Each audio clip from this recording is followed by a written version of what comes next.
Hello everyone, it's the hardcore legend Mick Foley wishing a nice day to everyone there, right there at True Heel Heat. Yeah!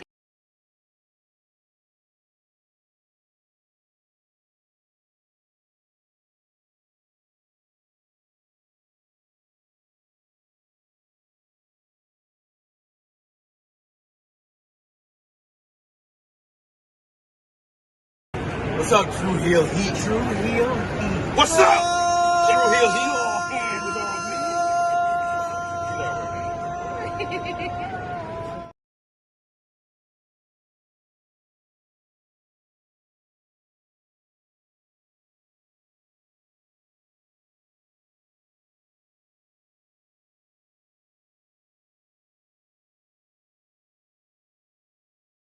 Rob Van Dam. Listen to True Heel Heat.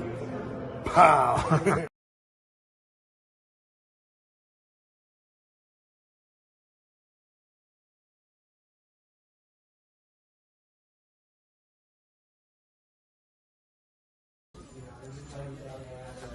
This is the knockout artist, Chris Hero. And if you're looking for some true heel heat, you better listen to them boys.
Hello.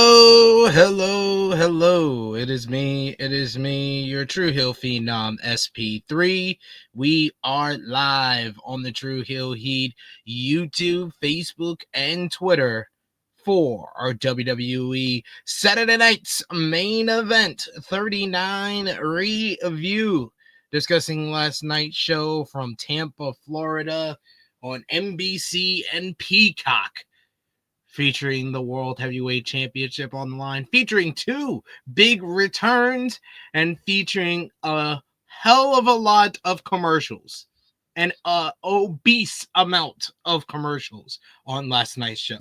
But we're here to discuss all of that as we can. We appreciate y'all for joining us live, appreciate y'all for watching us on demand, and of course, to talk about last night's show, I am here with my esteemed colleague, my co-host on the True Heel Heat flagship podcast, the one and only True Draw himself. Josh, how are you doing?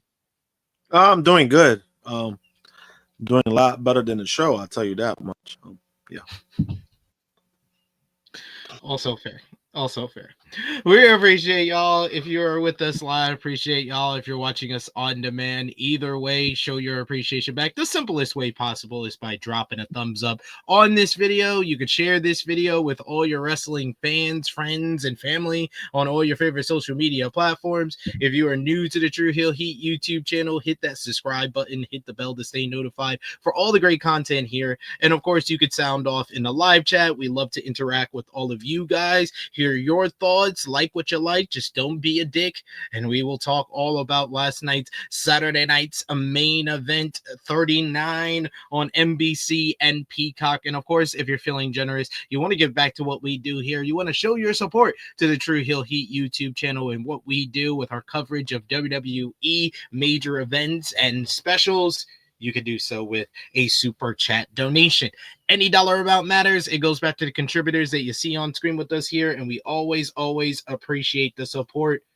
And we already got with us today in the live chat, Sofa Kick with a dead emoji. I mean, he is known for putting emotes in the live chat. I don't know what that means, so you can let us know. You can put another comment there highlighted. Aubrey James has a lot to discuss from last night's show. He says, nothing makes sense anymore. Why were Bronson Reed, Seth joins Seth Rollins? Wasn't he trying to kill him? Triple H's booking 101. Why are we having Logan Paul, John Cena versus Cody Rhodes, Jey Uso? When CM Punk is right there. He says Triple knows, Triple K needs to be fired. We've been getting crap booking. His job is safe, guys. We gotta just get over that. His job is safe. He's just doing what he needs to do. You know, he's taking care of what he's needs. And everyone in the Tampa loved it. Sold out crowds. They're making good money. You know, there's some people if they're making record profits, apparently it's good. I don't know, but hey, money is the key to anything in wrestling, though. To be fair. Eric Isaac says, hey, THH fam, happy Battleground Double or Nothing Day. The two Bronsters joined Seth and Paul. Cody is back, and happy birthday to the tribal chief Roman Reigns. Put your ones up in the chat for Roman's birthday. We got Aubrey James, who says John Cena's run has been dog. We're not out the window, so I'll say shh. Terrible. I mean, this is not what I envisioned when I predicted that John Cena was going to turn heel, guys. This is not. I know Jimmy McIntyre wants to blame me. He says it's me, Paul, and Dwayne's fault for all of this, but it's not my fault. I thought they could do better with this. I think it's a combination of Cena's acting ability in wrestling, because he is actually a pretty good actor outside of wrestling, but his acting ability in wrestling combined with Triple H's pen, it hasn't been the best. Josh? No, I agree. In regards to Jimmy, just fucking blame Triple H. Stop this dancing around, blaming multiple people. Just blame your boy Triple H at this point. Like, he hasn't been good. You give all that energy to Tony Khan, give it to Triple H. It's been trash lately. I'll make sure Jimmy gets the link to this video so he can watch it back. We got Nutty who says, timestamp it too. I want him to see that. It has to be said. If the chat's not going to say it to him, I have to say it. He scared people into not giving their opinion in the chat. Man, don't be scared of him. All y'all needs to stop being scared. Just fucking say it. You can even do a call-in and just tell him right there. Just do it. Nutty says, I didn't watch the show, so whatever y'all say the rating is, then that's what the fuck it is. Appreciate you, Nutty, for joining us despite not watching the show. We got Chuck Berries, who says, good day, THH fam. Yo, my girl Chelsea got fucked up by that 619 from Zelina Vega, but hopefully she'll be fine soon. Got some comments on the Bronson Reed of it all later on.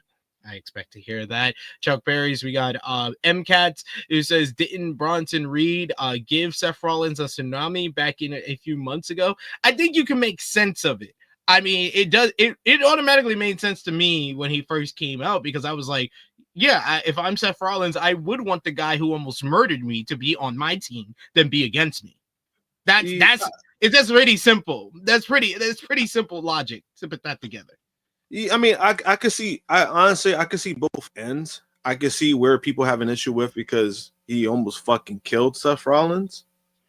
But on the other hand, Seth Rollins did get his look back, so there's no kind of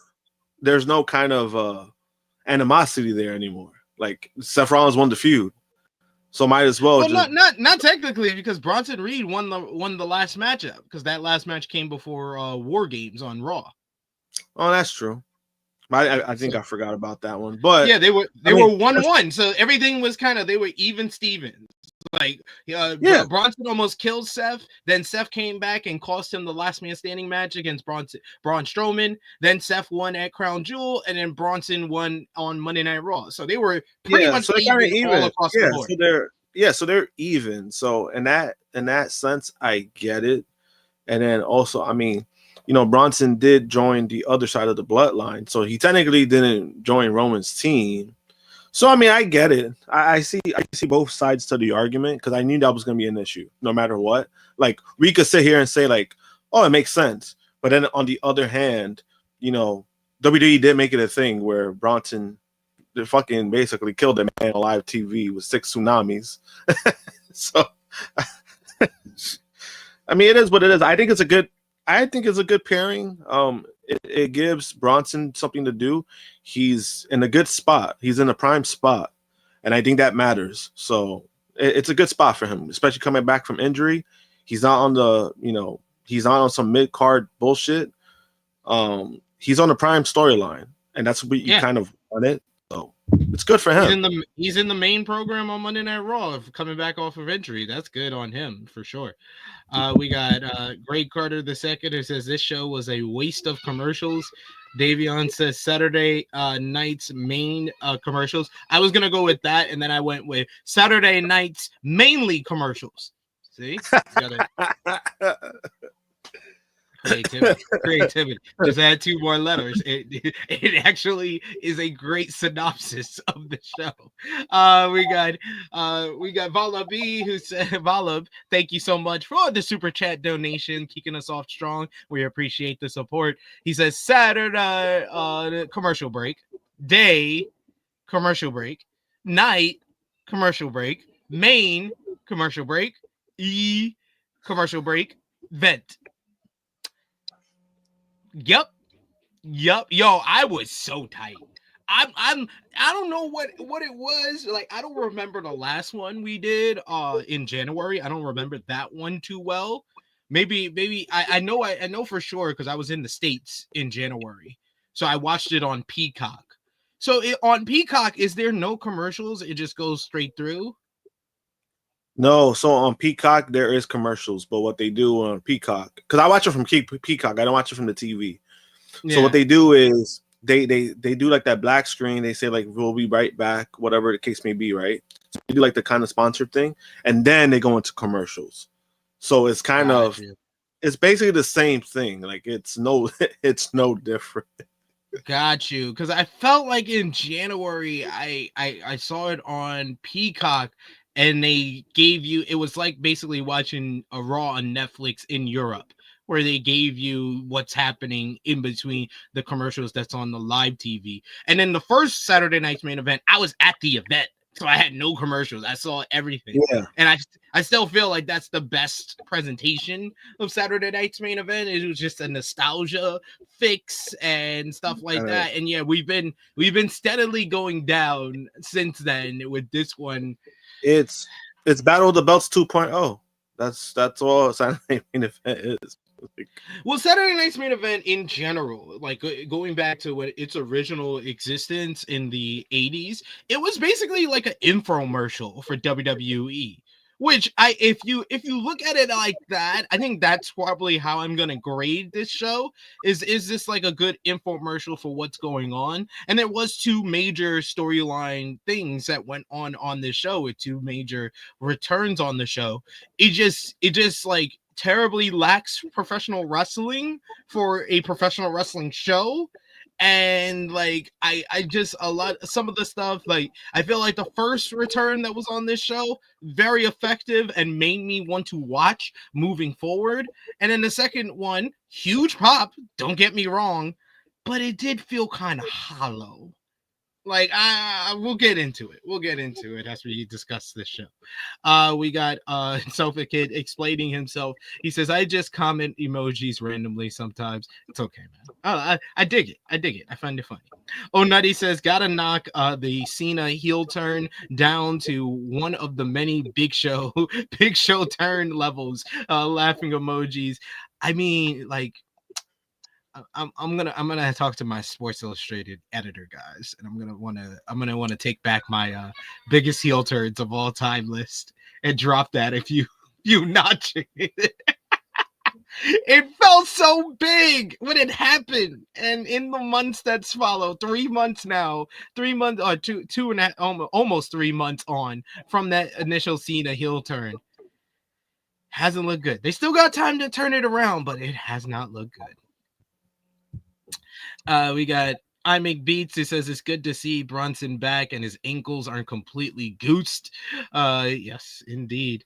We got Frantic Girl that says, what's up, SP3? Josh and chat didn't watch Saturday night's main event, but the clips I saw told me everything about this house show. LOL, just kidding.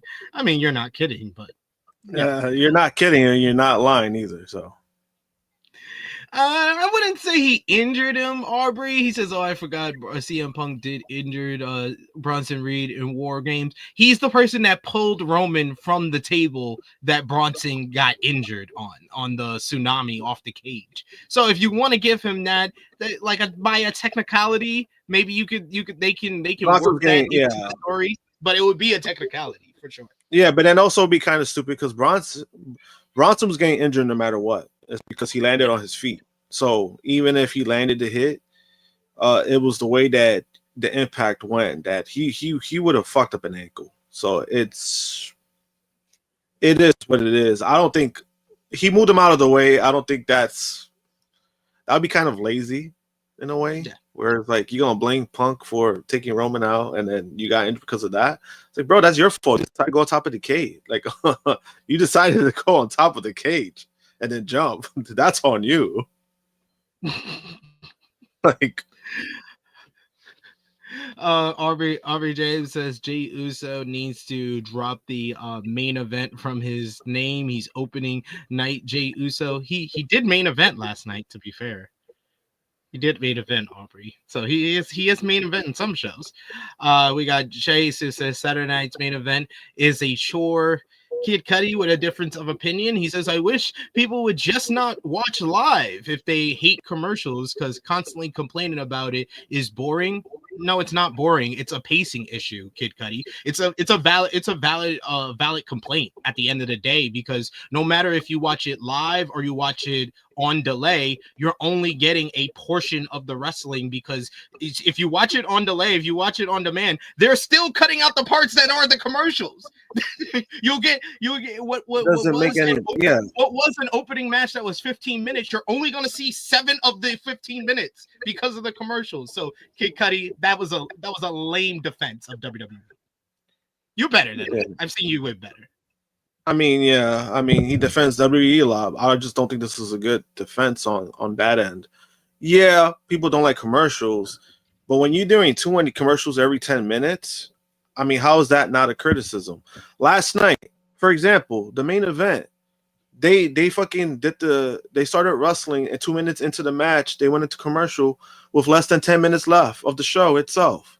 How is that not a problem? That's a valid criticism. Now, I get it. People are going to defend what they like. At the same time, I'm just like, I'm going to call it like it is. Like, I don't think there's any problems with that. That's just weird. It's a weird kind of thing to try to defend. Because I thought it was pretty stupid when I was watching the match.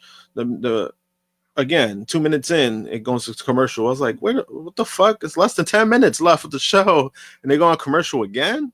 And by the time they came back, most of the match is done. It was a pretty egregious with the main event being like the biggest victim of it. Like it really is like, it's not even a criticism of the of the wrestlers. It's a detriment to the wrestlers. Like the way they paced that show. That show was badly paced at the end of the day. He just says, but if people are just going to constantly complain about it, then it's easily fixable. It's not fixable. Like Power Driver Finisher just told you. He was like, yeah, I watched it on delay and I saw where they cut the parts and missed some of the match. Yeah, that's the issue. Like if you like the show, Kid Cudi, then just say that. But defending it in this way, nah. That's not a good defense. It ain't it, Chief. It ain't it. Just things you could defend. I just don't see how this is what's a real defense to it. WWE has always had this issue with commercials. I forgot what PLE was it that it was just like full of fillers, it was full of commercials, and it's just like, what the fuck is this? Full of advertising. It gets annoying after a while, especially when you're doing like a 3-hour show for only 5 matches. You know what I mean? How is that not a problem?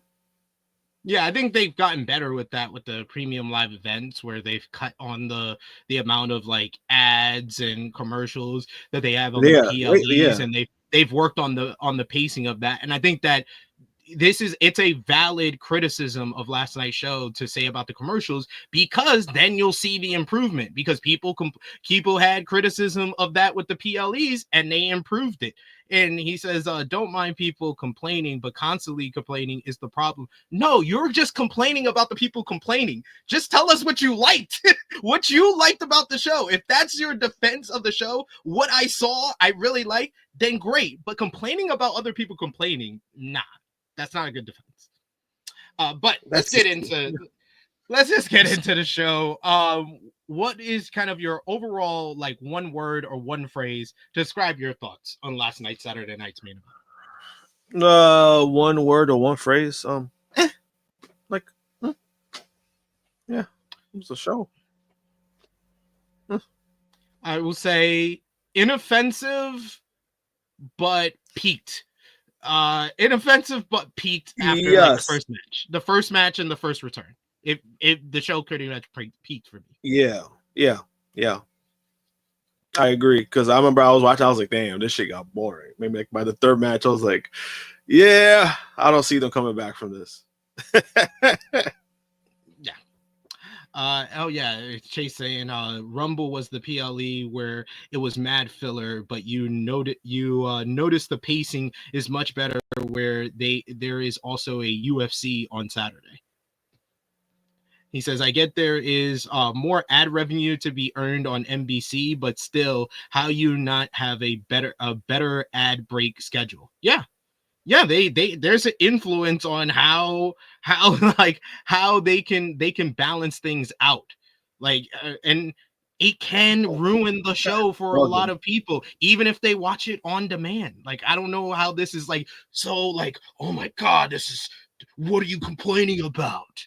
Danny, who's usually WWE. Good to see you, Danny. I always like Danny in the chat because I feel like Danny, he doesn't get salty if we disagree with him, and he always comes with his own opinion. But he's also says that to this one, he says the card last night on paper was really good, but the show ended up being a complete ass. Besides Bronson Reed returned, Danny says on card he says the show looked better than AEW Double or Nothing to him, but it failed miserably. The card was better. What card? I just want to ask you this. In what way a card with R-Truth Wrestling is better? I mean, this you never know, Josh. There could be some people that was into. No, I'm just saying. No. It's a fair question because that was a waste of fucking time. So I'm just trying to figure out like what match, besides you could say the opener, what match made this a better, like it looked like a better card than Double or Nothing. I generally want to know. A Zelina Vega match really was better than any of the matches that began in Double or Nothing? Really? I mean, the Zelina match was the Zelina, but if he's into the tag team opener, the steel cage matchup, and the main event, that's enough. He's into 3 matches. Maybe that's more matches than he's into for Double or Nothing. I mean, I don't know. He said, because every match on this card had a story going into it, WWE just failed to execute on what could have been a really cool card. Doesn't mean shit. Just because there's a story going doesn't mean it makes it better. Like, it doesn't. I'm just saying. If that's what you want, if you want all the matches to have a story going in, some of the matches that Double or Nothing don't have a lot of story going into it or lack bull. We talked about it on the preview, so I can understand that. I do understand. I mean, hey, somebody got to defend the guy, I guess, because I got to be the devil's advocate when I'm doing a show with you, Josh. Because I'm just saying, every story. Bro, don't fucking try to tell me that any match with Zelina Vega is good, because she's terrible in the ring. I'm sick. Come on, I'm telling you, at the last night, I'm sick of seeing her matches. I like the girl. She's cool, but she's not good in wrestling. She has not gotten better. I'm gonna call up Sat, because I saw Sat on social media defending her on social media. So I'm gonna call. He could try to defend her all he wants. It's not gonna work with me. It's not gonna work with me because, man, how many years she's been wrestling, and it's like fucking digression all over again. I don't need to see another Zelina match, and the fact that she even has a belt, Jesus Christ! Like, what are we doing? Like, that's why I picked Chelsea at 6. I'm like, yo, I don't want to see another Zelina match. She goes out there, her music is trash. Nobody gives her any reaction. She's not good in the ring. Like, what are we doing? Hey, you're not gonna find. This is why I say I'll get Set to defend Zelina Vega on here, because you're not gonna have me defend Zelina Vega. She did block me because I complained about her booking. I complained about her booking and she blocked me. So I'm not gonna defend her out here. But I mean, hey, let us know in the live chat if you disagree. I'll go on Twitter. I don't care. I'll go on Twitter now and I'll say it. I'll give her valid criticism, and I hope she blocks me too. Like. Join the power. Join it. But yes, let us know in the live chat what you thought about the show as we go through it. Following the WWE Signature Open, the voice of Joe Testator welcomed us over a shot of Tampa before we went to an outside shot of the arena and the fans pouring into it. As we saw shots of several wrestlers arriving to the arena, we then went to a cold open for our show. Testator was seen on stage with Jesse the Body Ventura, as has come the tradition of the Saturday night's main event shows, and they discuss the action to come on tonight's show. They say they talk about the McIntyre and Priest cage match. They talk about Jey Uso and Logan Paul, and the two then tossed over to our commentary team, Michael Cole and Pat McAfee, for our opening contest, which was tag team action. Seth freaking Rollins, still with that damn theme song, teaming up with Bron Breakker with Paul Heyman in their corner to verse CM Punk and Sami Zayn. Once in the ring, all 4 men start brawling. The brawl began before the bell even rang. In the ensuing scuffle between all 4 men, Punk and Zayn cleared the ring as the match finally kicked off when Zayn and Rollins started things off for their teams. Breakker tagged himself in with Zayn slumped against the commentary table and did his now signature powerful clothesline, sending Zayn over the table as we headed to our first commercial break of many. We returned with Seth Rollins and Bron Breakker working over Sami in their corner. Breakers dropped Zayn with a suplex, and then he did his push-up taunt to taunt both CM Punk and Sami. Rollins tagged in and tried to continue the momentum, but Sami avoided a corner charge and then got the tag to Punk. Punk comes in and he's a house of fire, getting a big reaction from this Tampa crowd on his entrance. He got a huge, massive pop, and anytime he was in the ring, he was getting big reactions. He starts working over Rollins. He goes for the go to sleep, but that got countered. Punk pulled out a code red on Rollins, which got a close 2 count. This is what I was like. This was like the opening couple of minutes of this matchup was very reminiscent of like the early Collision tag team matches that Punk was involved with FTR. It felt like that because the crowd was hot. He was pulling out different stuff like that. He took down both Rollins and Breaker with a clothesline bulldog combination. He has the diving elbow drop, and then he looked to go for the go to sleep, but Breaker pulled Rollins away and caused a distraction. This opened up Punk to take the pedigree from Rollins, but Zayn broke up the cover at 2. Breaker tried to intervene, but Zayn threw him out and then took him out with a springboard Acai moonsault a la Sabu. And then we go to our second commercial break. We come back and the action continued with Rollins and Punk mixing it up in the ring as the two men attempted to hit their respective finishers, but no one was able to hit it. Double clothesline took both men down, and then Zayn and Breaker tagged in. Zayn caught Breaker with a springboard DDT. He appeared to have Breaker in position for the Aluva kick, but Rollins held on to Sami's foot.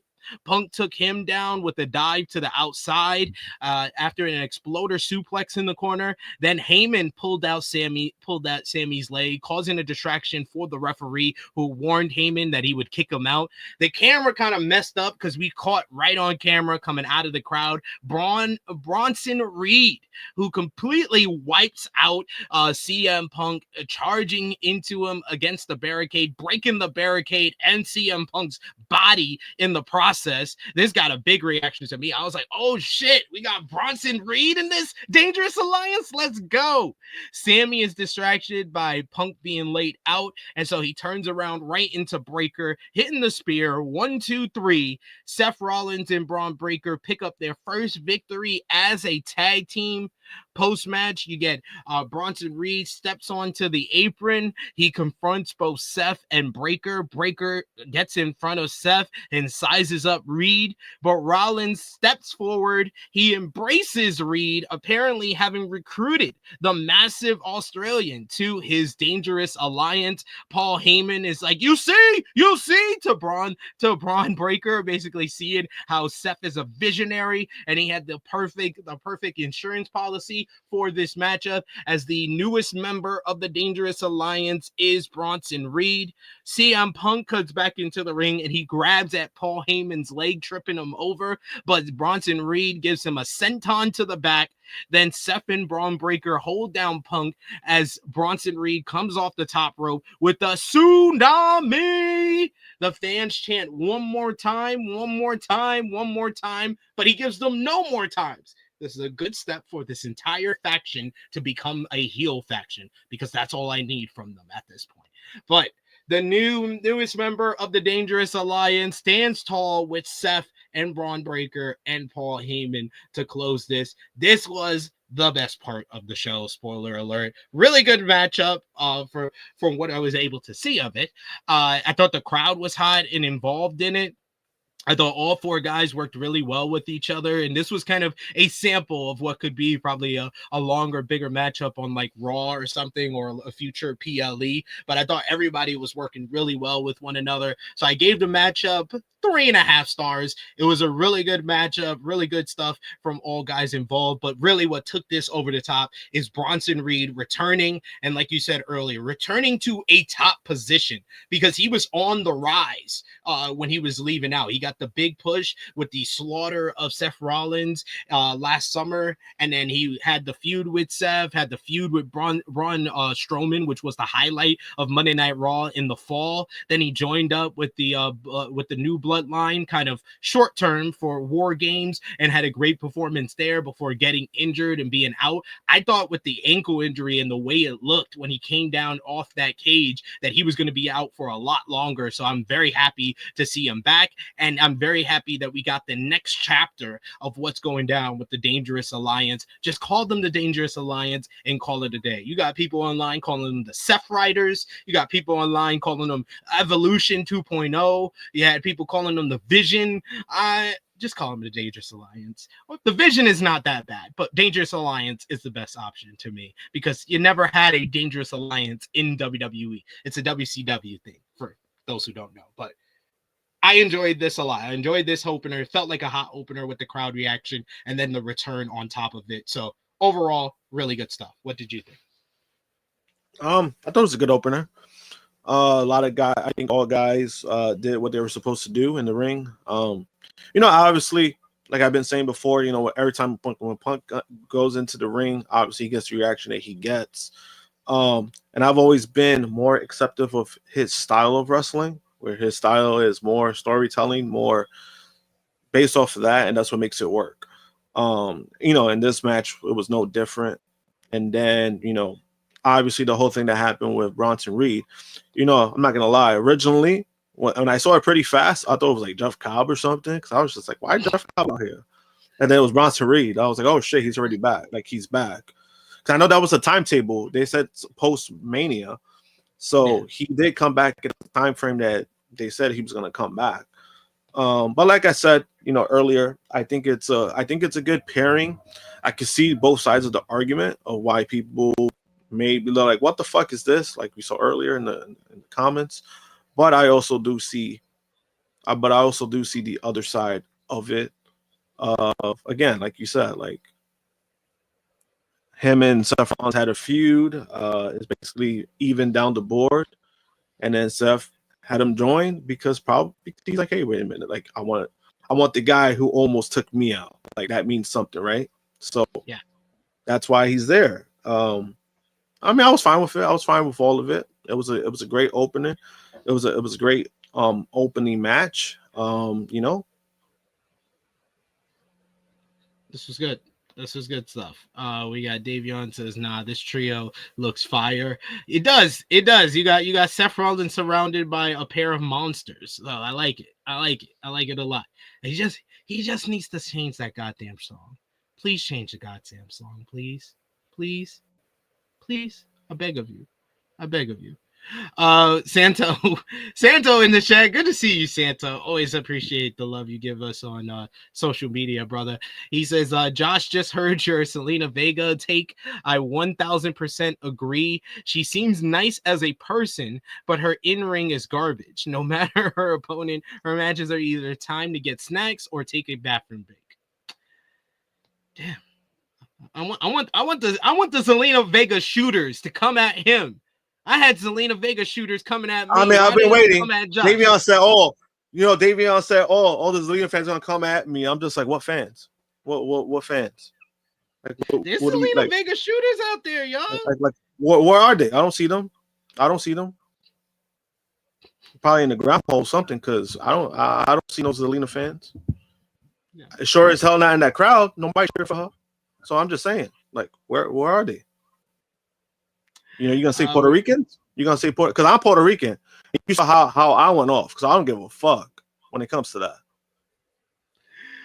We do have a super chat donation here from Kid Cuddy. He says, not really for y'all, but the internet wrestling, the IWC in general, every complaint has been mostly about the commercials, which are a problem. And this show wasn't the best, but some people going OD about it, in my opinion, is all I'm saying. Well, even though you're not really for us, you gave us your money, so fair.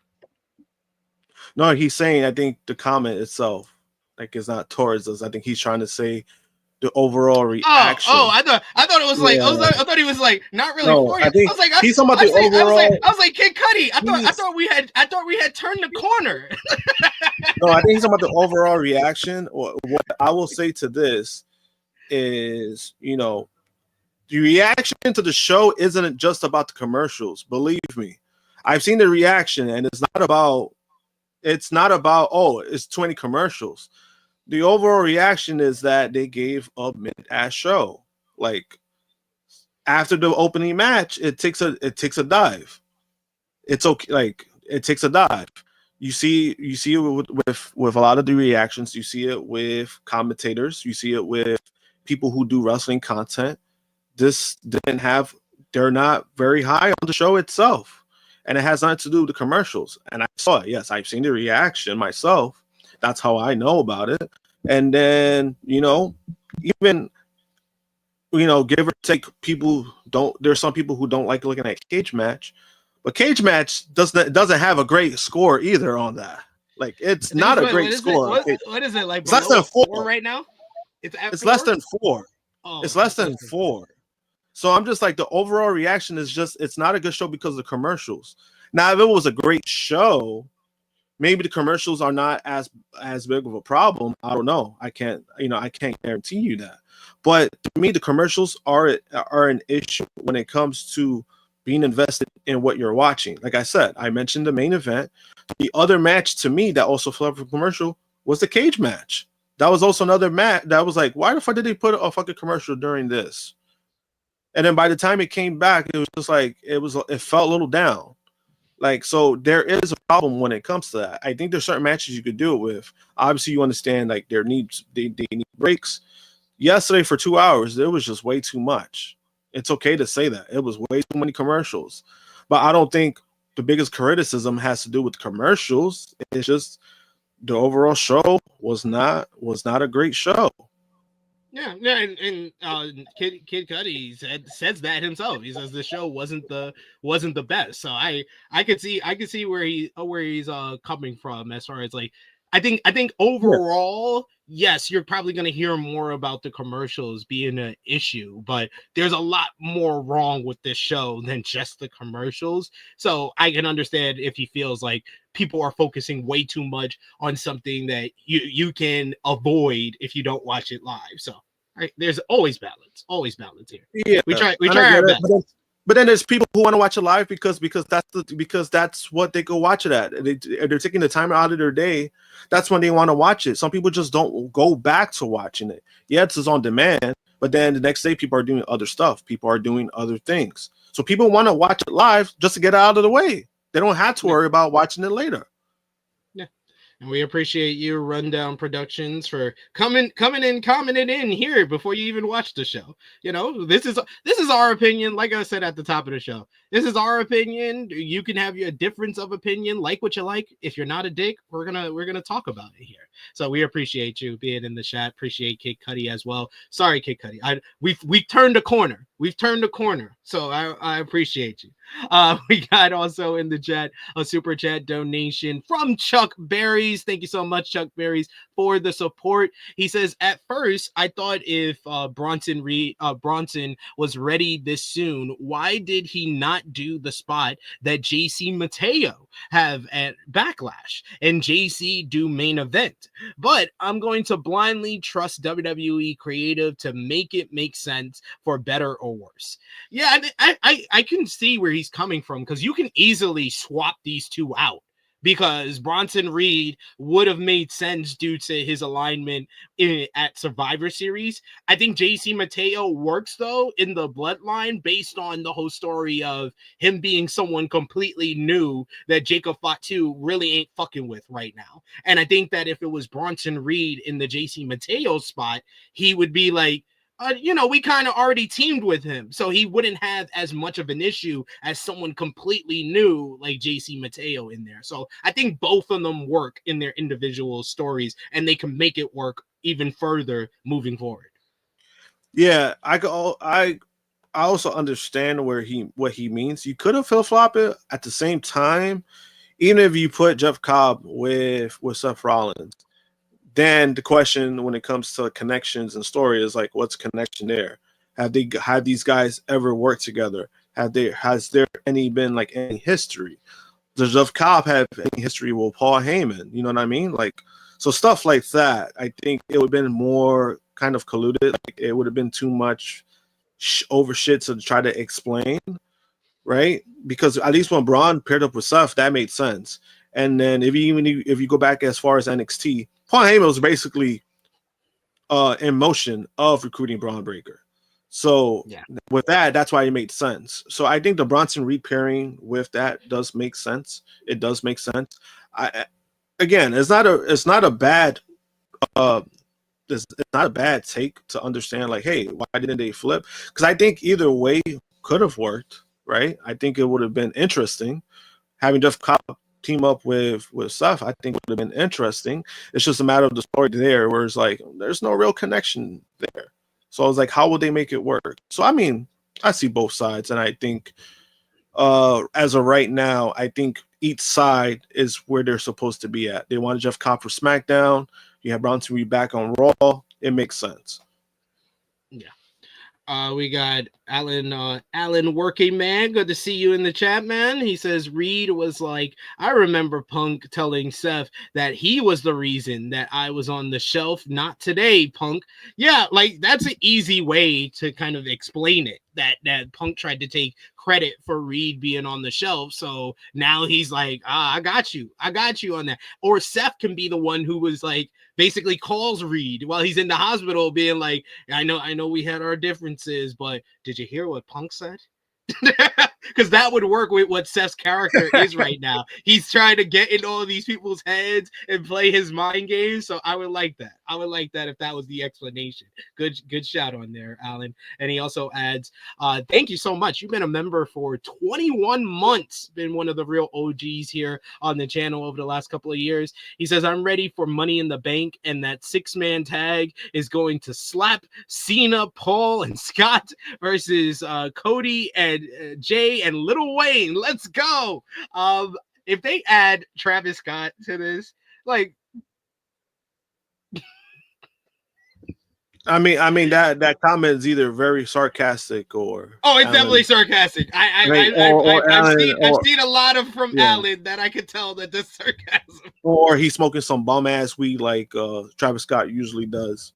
Because man, I don't know. They announced it as a tag team match. Maybe it adds on. I know somebody did point out in our chat yesterday, like, maybe Travis Scott is not looking good in the ring. Maybe that's why they kind of announced it. Or they're probably just going to wait because he hasn't been on TV. So it kind of wouldn't really make any sense last night. Or just put him in the corner. Put him in the corner to set up a future matchup with Travis Scott. Yeah. And I mean, maybe that's why. It could be true. Maybe they're like, maybe you shouldn't be wrestling, kid. You could just be on the corner. That'll be fine. And we got Danny, who says Jeff Cobb had a big time feud with Jacob Fatu on the Indies, so there's a connection as to why he doesn't trust him or why Jacob doesn't trust Jeff Cobb. LOL. But that's not the story they're telling, Danny. They're telling the story of he don't know him, he don't like him, he don't trust him. That's what he said on SmackDown. So they're not referencing their history on the Indies as the reason why he doesn't trust him. He doesn't trust him because he don't know him. That's why to me it makes more sense that JC Mateo is in the bloodline, because you have that story at play. He can't say those same things about Bronson Reed.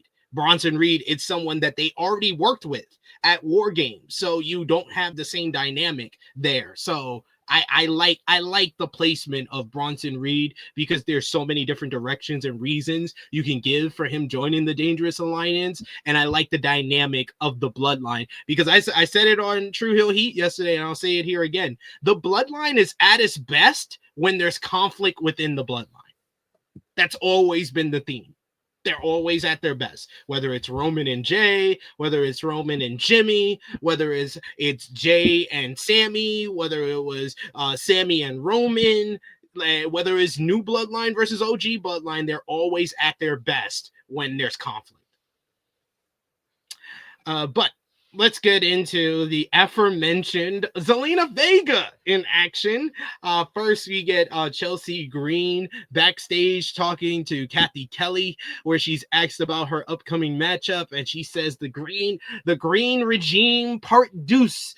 She's going to be reelected to her role as the WWE Women's United States Champion, as she challenges Zelina Vega for the gold. Green started off hot, taking down Zelina with a clothesline. She then pounced on her with punches, followed by an Irish Irish whip into the turnbuckle. Vega avoided a scoop slam by Green and took control with an arm drag. She missed a 619 attempt as the action spilled to the outside. Green grabbed Vega from the floor and dropped her hard with a power bomb off the apron right to the outside. Zelina taking a good bump there. Back in the ring, Green relished in having Zelina down, started posing to the crowd as she was slamming her face into the mat, and then went for a cover for 2. She continued to assert her command, targeting Zelina's back, followed by her all patented all Canadian chin lock. Vega fought out of it and got rocked with a big boot to the face from Green. Green missed a splash in the corner as Vega dodged at the last second, which gave the WWE Women's United States Champion an opening. She showed our almighty offense with a back suplex, but Green snuffed that out. An unprettier attempt was blocked, and then Zelina set her up for not a good-looking 619. She basically got trapped up in the ropes. Then she tried to still deliver the kick and popped Chelsea right in the nose, busting her nose open on impact. A distraction from Alba Fire and allowed Piper Niven to try her hand in distracting Vega, but to no avail. Vega was able to get control and hit an avalanche code red for the 1-2-3 to keep her perfect record against Chelsea Green. This is now 4 wins straight against Chelsea Green to retain the WWE Women's United States Championship. Great attire as usual by Zelina Vega. She was All Might, from My Hero Academia. Her attire was based out of, but this match was not good. They were short on time. This was a 5-minute matchup for the only women's match on this 5-match card, and it just felt rushed. It felt very clunky, and it had 2 to 3 very noticeable botches. So I'll give them the benefit of the doubt that they were rushed on time, and I'll give it 1 star. Josh? No. 1 star. Very generous of you. I'm generous. I'm feeling generous today. I have to be nicer because I know you're not going to be. I mean, what is there more to say? I mean, you saw that 619. What the fuck was that? She needs to stop doing that shit. Like, if you're not gonna do it right, stop doing it. And I think she even broke Chelsea's nose, right? From what I understand, she broke her nose. Like, Jesus Christ, how you like? I mean, what is there else to say? I got out what I had to say earlier. She's not good. And then she's wearing All Might's gear. Oh God, All Might rolling his grave. Like don't you did him some injustice. Like wearing that with that kind of matchup. Like yeah, this match didn't do it for me. Didn't do it for a lot of us. It didn't do it for that crowd either because they were pretty dead for that. I mean, you know. Well, what is there else to say? I'm just saying. Kid Cudi says 2 stars. He's even more generous than me. He says 1 for the power bomb outside and 1 for the top rope code red. I didn't give her 1 for the top rope code red, Kid Cudi, because then she botched the pin. Yeah. You're giving 2 stars based off of 2 fucking moves. Like we what are we doing? Like you like let's stop acting like Zelina is like a 1-year rookie. She's been in the game for over 10 fucking years, and she has not been good in the ring. Like, let's stop doing that. Let's stop babying this shit. Like, nah. Like, let's stop doing that. Let's stop doing that. He said it's a joke. Hey, you ain't joking, Kickup. You're not joking. You're not joking. Let's call it like it is. You're not joking. You're not joking. I think he was. He's been given a star per move. Oh no, I was just joking. No, you're not joking. Stop. How about you stand up? Just like I wanted to tell Pile Driver finisher earlier, where when I said that thing about Jimmy, he said, "No, I'm stop giving my points because he just brushed me off." No, stick to it.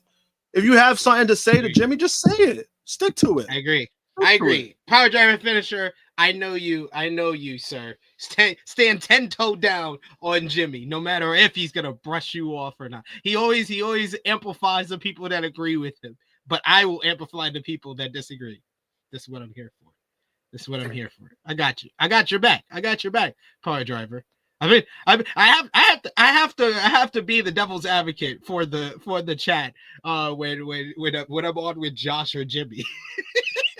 It's like two ends. It's like two opposite ends of the spectrum. Yeah, I'm just saying, guys. Like, you got something to say, just say it, guys. Just say it. So yeah, I'm putting over. I'm putting over. I fall back because you guys have you two both have different of opinions, but very stand 10 toes down on your opinion. So I have to defend the chat and supplicate. He loves you for it. There you go. No, Chuck's Berry's comment though. He said that you say Chrissy was hating on the wrong girl. You started a new rivalry. You're like, Finn's doing something interesting on Monday Night Raw, so I'm gonna lay off of him. So now I'm on Zelina Vega. I mean, because it's like this, right? With Chrissy with Zoe, I mean, she has her points. Do I think Zoe is that bad? No, I think she has some skill. But yes, there are some noticeable botches that she did. But I don't think she's as bad as Zelina. I think Zelina's worse. Like, I think Zelina's good as a manager. I think she's good if you give her a mic. I think she's good at that. There's qualities that she has that's positive. It's just wrestling is not one of them, and it's okay. Not everybody's gonna be a ring general. It's fine. It's just her wrestling hasn't gotten better, and I'm just not gonna treat. When I expect better from somebody or know that they've been in the ring for as long as they've been and they're still making the same mistakes and they digress, then yeah, I'm gonna be a lot harsher. There you go. Check your wire. You're getting some feedback a little bit, sir. All right. And I do agree with this statement from Davion. He says, I feel like the women's IC championship has been booked better than the women's US championship because this is basically you have to compare the two main feuds for each of these titles because they've only been around for the US title's been around for 6 months. The Intercontinental title has been around for 5 months. And it's a question of what's the better rivalry, Michin and Chelsea Green, or Chelsea Green and Zelina, or Becky Lynch and Lyra Valkyria. It's definitely Becky and Lyra. So I agree, Davion. Yes, it doesn't even come close. Been booked better. Yes. Yeah, but then also I think what it is too is that Lyra, right? Early on, we're just like, oh, I don't think she should have been champion but it was more so her booking, not because of Lyra herself. We know she's a good talent. I think she's good in the ring. But you also got to see too that when the champions were made, Lyra was made IC champion because of her ring work. Chelsea was made champion because of her character work. Yeah. So that alone is already kind of like, oh shit, which one's gonna be better, right?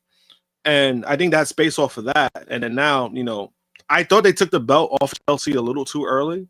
No matter even though it was somebody else, I thought they took the belt off of her, where I thought she could have still done more things. That's just my opinion when it comes to Chelsea. Like, is Chelsea the best herself in the ring? No, but she's acknowledged that herself. Like, she's a good character. She takes big risk. Like, she's a bump person. She's good at that. But in regards to, like, which one was better, yeah. I mean, I think the IC title, like, run has been better by default because of who's the champion and how they've presented it. And now with Becky being like in that fold, it's made it better. And I think it's brought the best out of Lyra in a way. Yeah, it's brought the character out for sure. But then we got to see, we'll keep you updated on Chelsea Green's condition after the busted nose, but going by her social media, she's going to be fine. She's going to be fine there. She's going to do the, what was that shit that Cody did years ago with the mask? Yeah. She, I think it was Trish Stratus on social media said that she's got her mask that she wore back in like 2004. She's going to give it to Chelsea. So we'll see. Hopefully we'll see that. As always with Saturday night's main event, there was a bunch of legends in the crowd, like Jimmy, the Mouth of the South, Jimmy Hart. You also had Bushwhacker Luke. Great to see him. He's licked the face of Jimmy Hart, as always, with the Bushwhackers. And then we get a big announcement that, of course, coming up is WWE AAA Worlds Collide coming up on June 7th.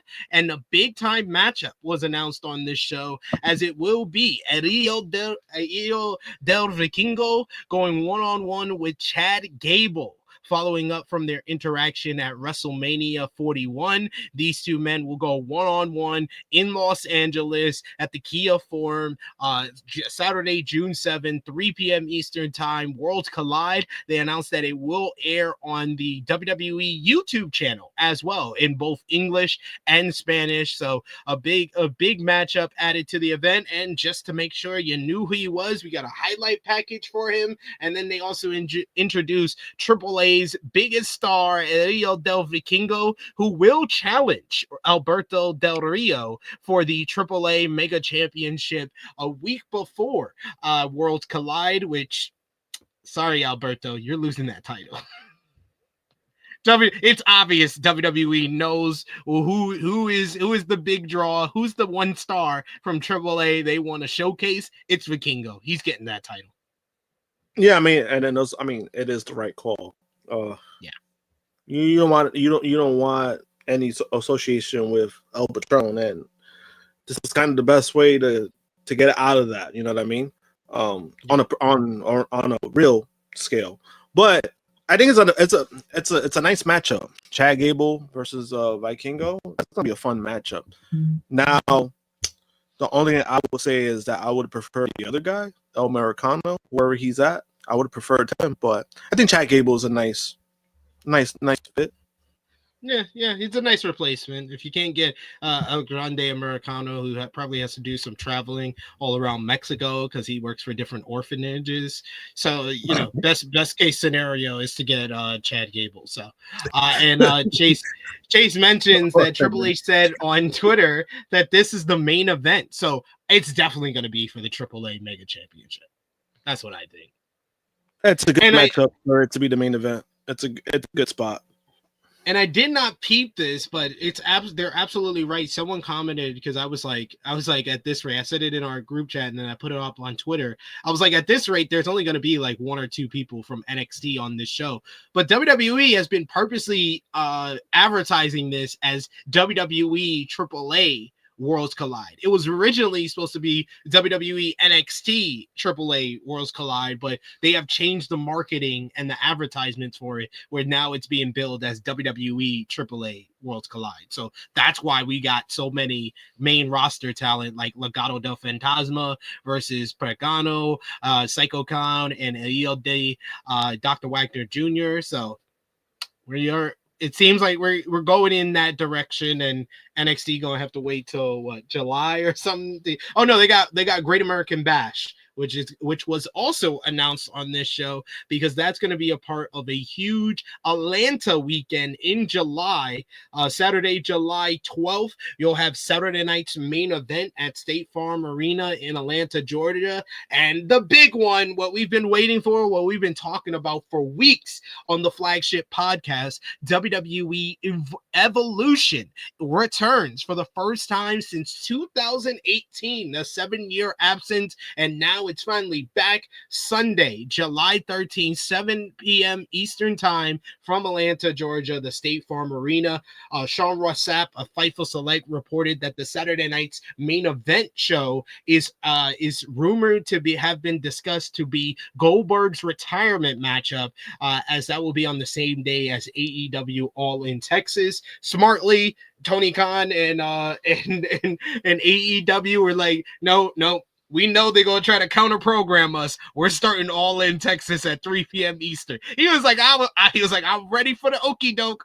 Let me put it early in the day. Smart move by AEW there to avoid any counter programming. So it's just going to be, I feel like this going to probably be like up there with WrestleMania week for the best week in wrestling, because, AEW is doing their whole all in Texas week, where all the events are going to be in in the Garland and Arlington, Texas area, where they're going to have Dynamite and Collision on Wednesday and Thursday. Then they're going to have Ring of Honor, Supercard of Honor on that Friday in Texas. Then they have a whole weekend of StarCast, and then Saturday 3 p.m. Eastern time, all in Texas. And then that will go naturally into WWE Saturday Night's Main Event at 8 p.m. Eastern. And then you got Evolution on Sunday. So it's just going to be a great week for wrestling. I'm excited for it.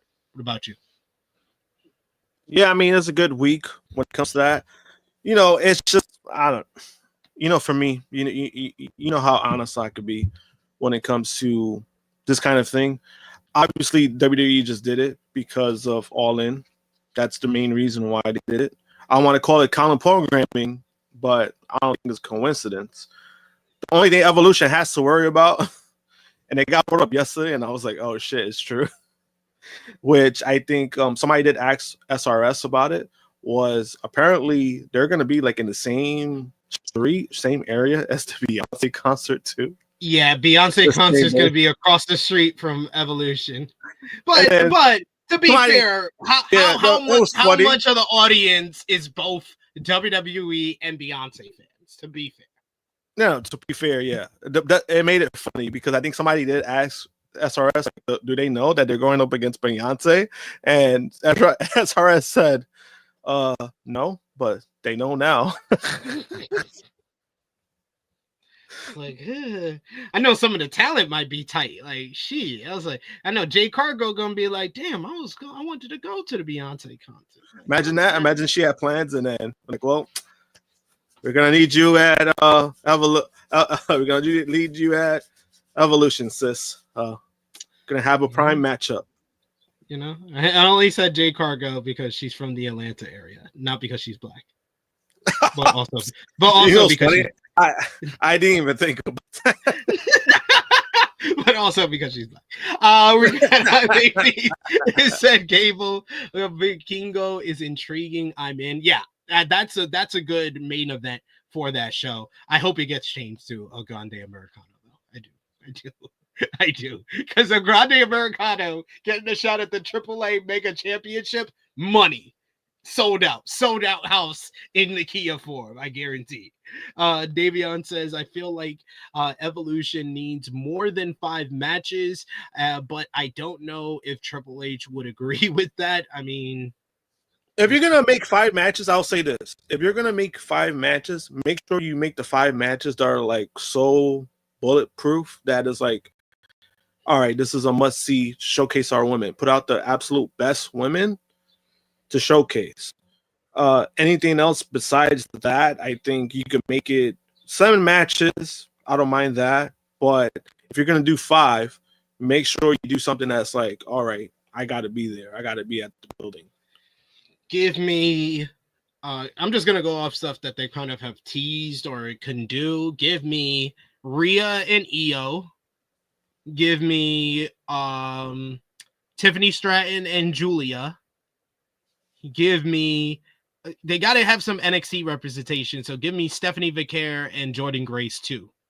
I know they got their first match tonight at Battleground, but keep her on there and go with part 2. And then that's when Jordan Grace can win the championship. And then you could do the draft this summer, maybe before SummerSlam or something like that.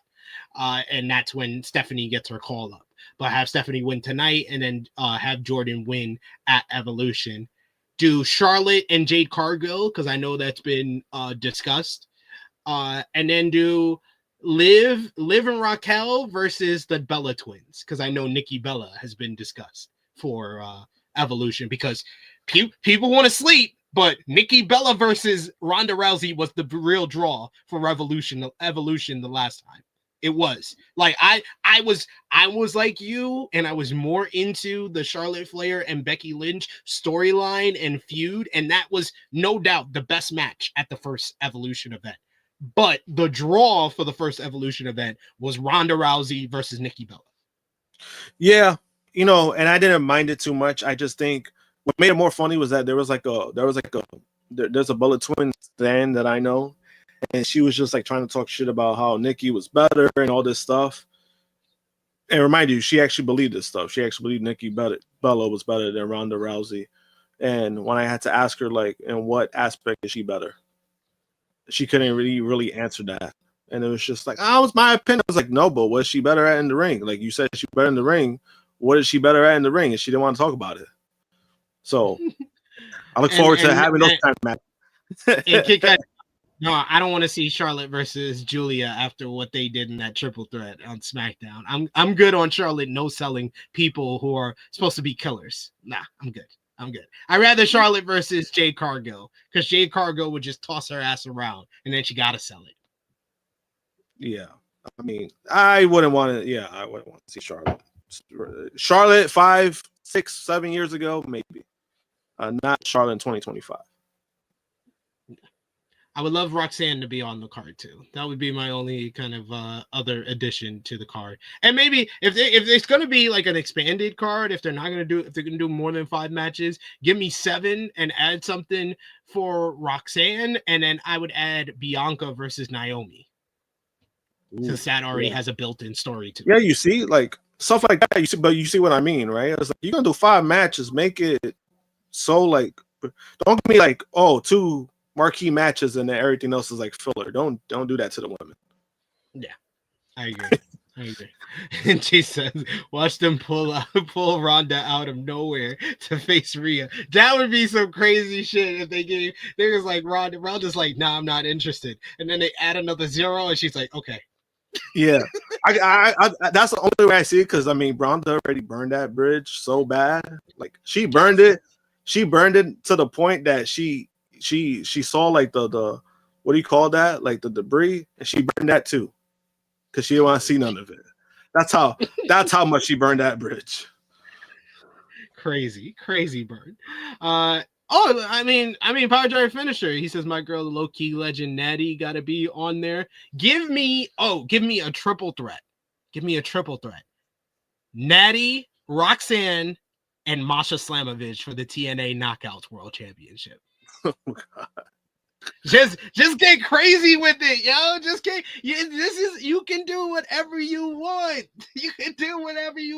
Come on, man. I agree with Dion. Every PLE could have, and he says should be 7 good matches minimum. I agree. And they have the roster to do that. They just say no, less is more. Speaking of less is more, let's talk about the next matchup on Zelina fans? Well, what fans? What fans? There's nothing to burn there. There's no fans. What are you talking about? He's like, he tried to burn the orphanages, but all the kids was going. But we got up next, John Cena going 1-on-1 with R-Truth. Of course, Cena enters to cheers from the fans, despite being a heel, because Tampa is where he lives. Like, that's basically his new home. He hasn't lived in West Newbury, Massachusetts in a very long time. He's lived in Tampa for about 15 years now. But R-Truth, we hear the same music twice because R-Truth comes out to John Cena's music, and this was hilarious. I will say, best part of the matchup was the entrances with R-Truth coming out with the Cena shirt that says Ron Cena. Oh my God, oh my God. I didn't even fucking notice that right now. Yes, Ron Cena. Gotta give R-Truth credit. Ron the Truth Killings, I will always be a supporter of you, sir, despite me not being interested in this matchup at all. He gets a big reaction from the fans who are laughing about his entrance, but then he is immediately taken down with the big clothesline by Cena. Cena went on the offensive, ripping off Truth's shirt. The undisputed WWE champion attacked him in the corner, threw aside his earrings in disgust. Cena then wasted no time in going for his usual comeback, slowly hitting his shoulder box. Then he hits the proto bomb. He goes for the 5-knuckle shuffle and he hits it. He goes for the attitude adjustment, but Truth is able to escape. And then we get the regular speed of the Cena comeback. We get the 2 shoulder blocks where Cena takes 2 horrible looking bumps, including this one. Look at his ankle. He could have twisted his ankle. He is so not used to bumping anymore. He's like I've never seen this. I've never seen a legend who like regressed into this form where it seems unnatural for him to take bumps now. Like he takes it so unnaturally. He does the proto bomb. He does the you can't see me and hits the 5-knuckle shuffle. He picks him up and he actually hits the AA. 1, 2. Cena kicks out at 2. Truth then applies the STFU on Cena. But Cena is able to scratch and claw and make his way to the ropes. A throw to the ring post at ringside by Cena gave him the opportunity to retrieve the WWE Championship. And then we have a very emotional scene where the biggest fan of John Cena looks at him with concern in his eyes. Like, is this really who you are? Is Cena really going to use the WWE Championship and rob the fans of a finish to this matchup, using it right in front of the referee to cause a DQ? But Cena has a moment of conscience. He gives the title to the referee. With the referee distracted, he then low blows him, gives him the AA. 1, 2, 3. John Cena wins. This one went about 5 minutes. Probably 5 minutes too long. I don't know. But Cena then grabs the WWE Championship. He smashes Truth in the head with it and then walks off with the crowd booing. Inoffensive, yet remarkably unremarkable. 1.5 stars. Actually better than the women's match.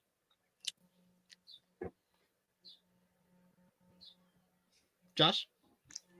I mean, it definitely was better. I'll tell you that much.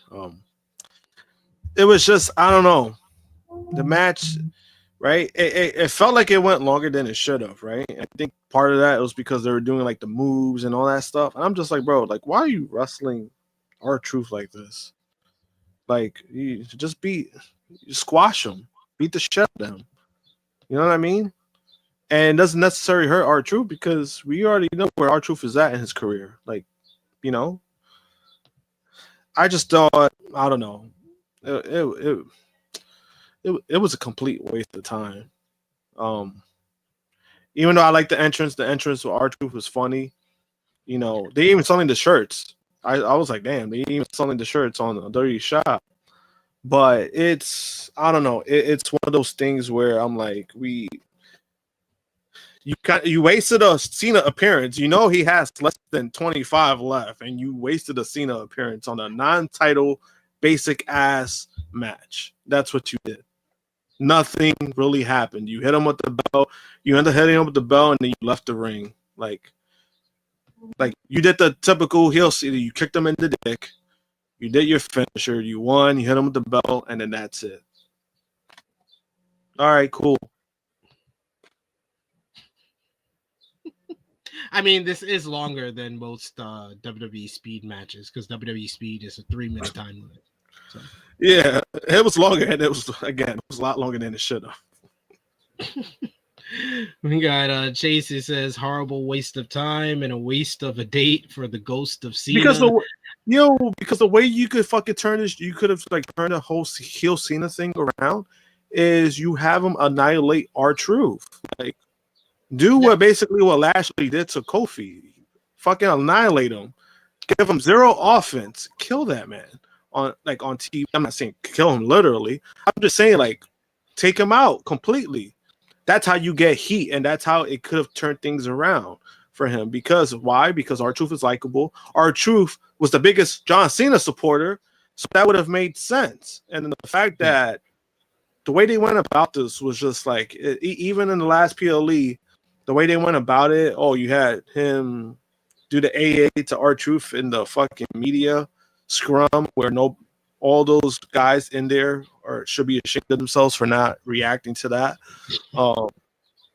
And then you have the matchup. You know how R-Truth cut promos knowing that John Cena's not going to be there, and then we got what we got. It was just like, you could have just buried I mean, I'm not saying buried, but you could have at least annihilated R-Truth to get some real heat, and that would have done something. You know what I mean? Like that could have done something for this character, and we have not seen that from John Cena, and it's very disappointing.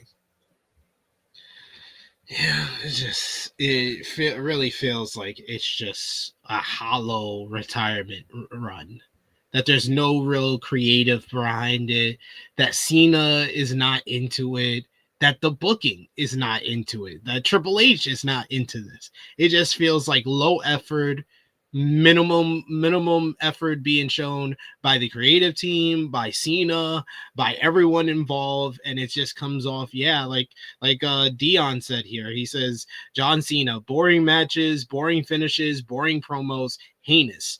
This way, like I saw former Ring of Honor legend Eric Stevens, who's been commenting more on like wrestling lately, now that he's retired, and he said like this Cena heel turn and retirement tour might go down as one of the worst booking decisions of all time, like in retrospect. I like, as it's going on, there's gonna be people that have apathy for it, but it's still gonna sell out shows, and he's gonna sell a bunch of merchandise because it's John Cena, one of the greatest of all time, one of the living legends still out there. But like in retrospect, when we look at it, when we look back on it, even by the end of the year, when we look back on this retirement tour, it might feel like one of the worst booking decisions. And it's not even because of the decision itself, it's because of everything they've done after it. It feels like now, like in retrospect, it was the wrong time to turn Cena at Elimination Chamber, that you should have done it at WrestleMania. You also should have had a more like well laid out plan where you're not feeling this quickly into the retirement tour and into the heel run like we're wasting dates. We're wasting dates for Cena to have an R-Truth matchup. And yes, he would do something more substantial later in the show, but there is a lot of people that feel like that matchup that was set up later in the show is another waste of a date, when now we're down to 23 dates left for Cena after last night. Yeah, and I mean, there's a lot of great points to all of this, and to me, it's still funny because as much as people, like when people want to blame The Rock, and everybody knows I've been a big advocate of shitting on The Rock. Yes, right. I've been a very big advocate on that, but I just don't think a lot of it. I think he has part blame. I don't think it's all the blame to The Rock, because again, Triple H still has creative, right? And to me, if this was a situation where The Rock, if you knew you weren't getting Rock long term, then they should have done something that The Rock wasn't involved in this at all. But the fact that you involved The Rock and you had The Rock have Cena turn, and there's been like no mention of The Rock, there's been no mention of why he joined The Rock, there's been no mention of anything when close to that, it just makes everything like, what was the point of this? You know what I mean? Like, even if you agree, oh, hey, let's turn Cody heel, why was The Rock even involved in all of that? If The Rock wasn't going to be... But like the thing is that The Rock did not want John Cena to turn heel. He wanted Cody to turn heel, which may have been just as bad of a booking decision because of how important Cody as a babyface is to the company. But this is 100% on Triple H. Triple H's big plan B to Rock saying Cody should turn heel, he should sell his soul to me, was no. Do John Cena, it's the wrestling white whale. We're giving them the white whale, the thing that they never thought we would do, but this is what we do. This is who we're going to put it as. And you had 3 weeks to build to WrestleMania, 3-4 shows to build to WrestleMania with Cena involved, and he cut a great You People promo. Then you repeated the same promo. Then he did the great back and forth with Cody. They had a very good back and forth ahead of WrestleMania. Then the match was a dud at WrestleMania itself, where like if you go back, I've been saying this for months now. If you go back, you shouldn't have done the turn at Elimination Chamber, because even if Cena and Cody were going to have a bad match at WrestleMania, everybody would look You back on justify it it. more fondly if he turned heel at the end of that matchup. If he turns heel at the end of that matchup, then the match being bad doesn't matter because you gave us the wrestling white whale of Cena turning heel on the biggest stage possible at WrestleMania. And then you could develop everything. You could do you could then do, if he turns at WrestleMania, then the Raw after WrestleMania has that great You People promo that he did in Belgium. That I turned because you guys weren't going to help me make history. You guys weren't going to make me be number 17. Then The Rock is not involved at all. Then Travis Scott is not involved at all. It should have been Cena making the decision on his own that he needed to cheat to make history and then turns on the fans afterwards. I think that we would be feeling a lot better about this run than if he turns heel at WrestleMania. So it's a bad decision from jump because it was the wrong time to do it. Yeah, and then when I was adding to that, right, where they were getting input from The Rock, right? They were getting input from The Rock, but my thing, damn, that shit is loud as fuck. Yeah, they right outside your building. That's the Zelina Vega fans. They finally came for you. They finally came for his ass. I mean, this is Brownsville. They're like, they probably just left after that. They're like, all right, like you wasted our time. You seen they left. Zelina Vega fans called the cops on you. They was like, this man out on YouTube talking too much shit about our queen. So Romeo called the cops on me. Damn, yeah. Bro. Yep. No, but I was saying, right, that even when it came to that, right, they're like, oh, that The Rock doesn't book the shows.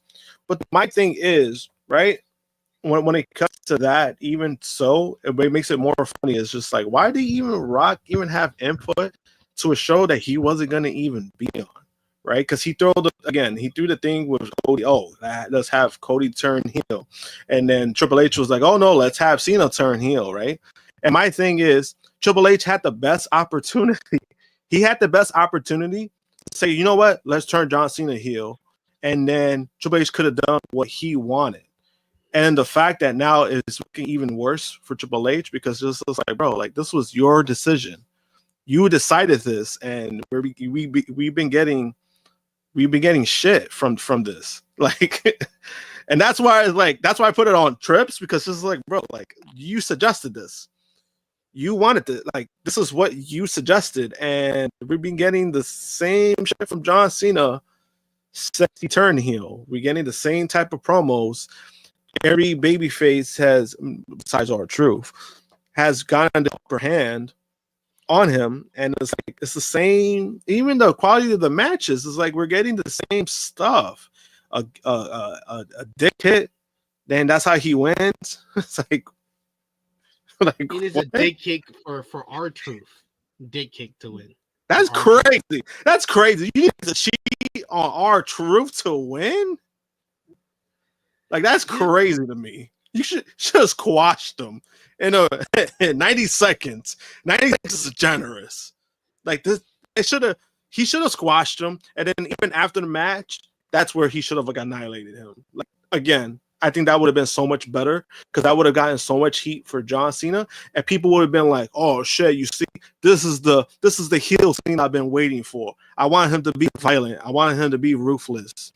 And instead, we just got the same, cookie cutting heel Cena that comes out with his merch, comes out same music, and then he just leaves. That's all we got. Yeah, minimum effort Cena. It just feels so uninspired. It's just so uninspired. Dion says, I'll take it a step further. He shouldn't have turned heel at all. People don't want to boo Cena on his retirement run. I mean, that there's a good point there. There's an argument there. Like I'm as someone who was a big advocate for Cena turning heel in retrospect. Yeah, it wasn't the right time to turn Cena heel was like a decade ago. It was 15 years ago. Like there was multiple times in like the 2010s, like when he joins Nexus in 2010, when the crowd is choosing CM Punk over him in 2011. When he loses to The Rock in 2012, when he's facing The Rock in 2012. When he beats The Rock ahead of at WrestleMania 29, he could have turned heel then. He could have been the one who ended the streak in 2014 at WrestleMania 30 and turned heel then.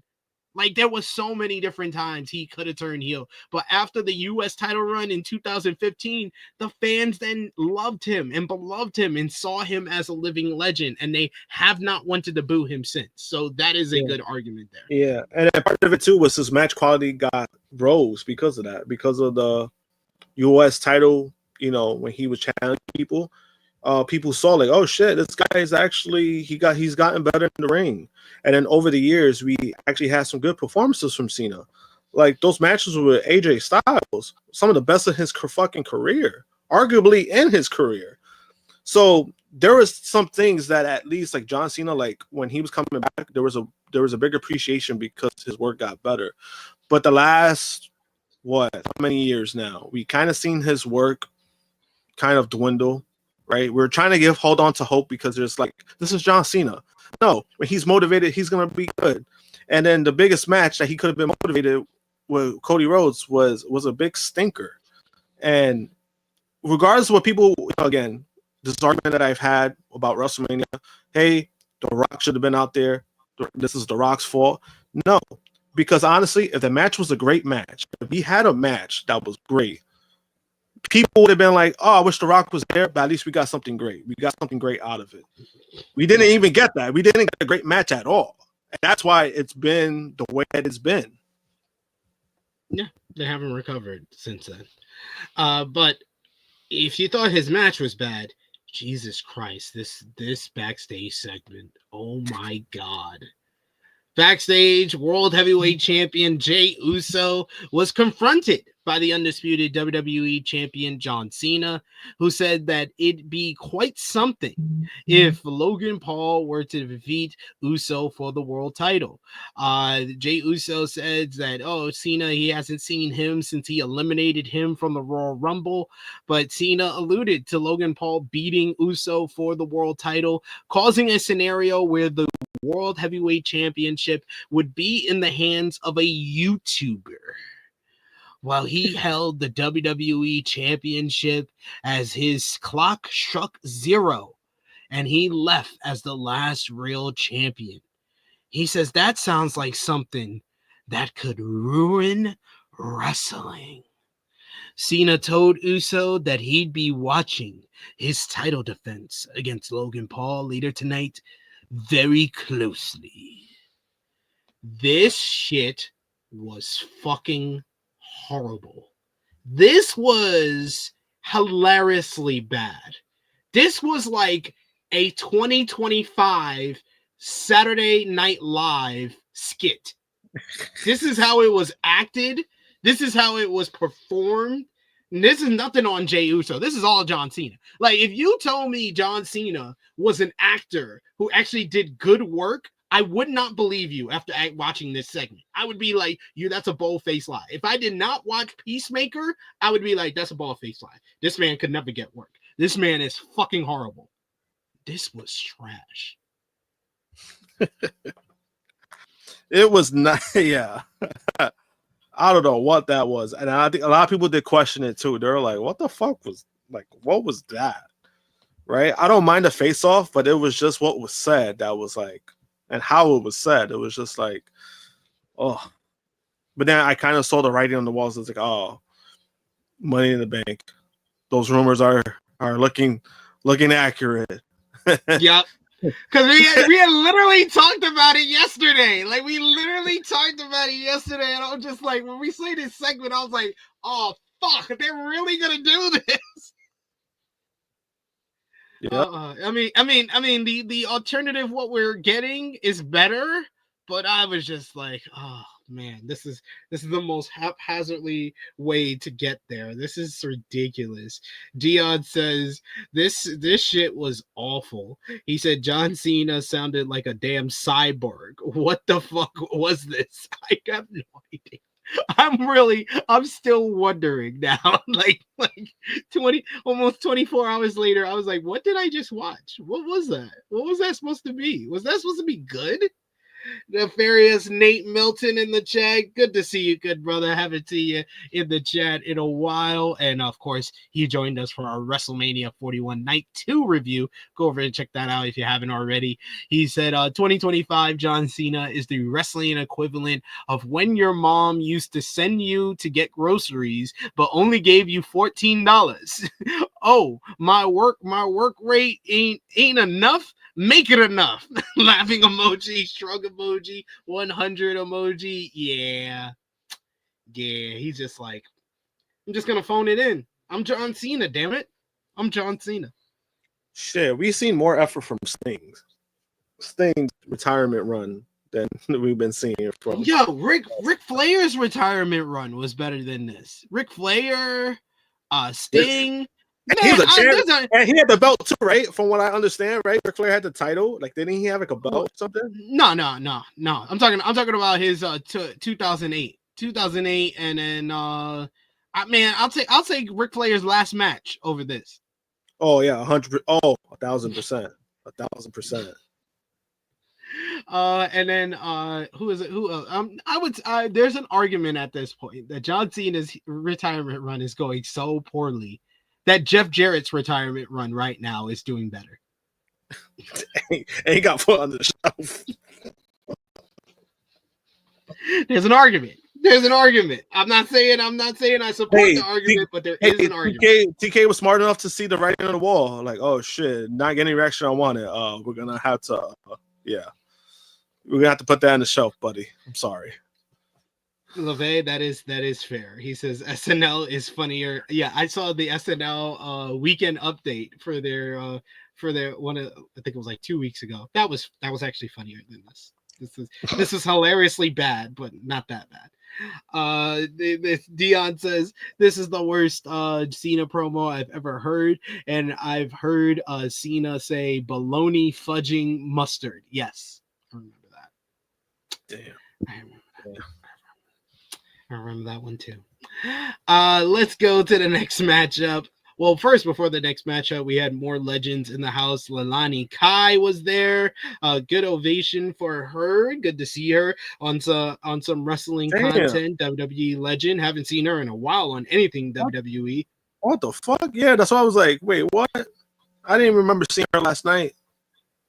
Yeah. And you also had Tatanka was there, still doing the same pose. Oh, he's kind of a pervert.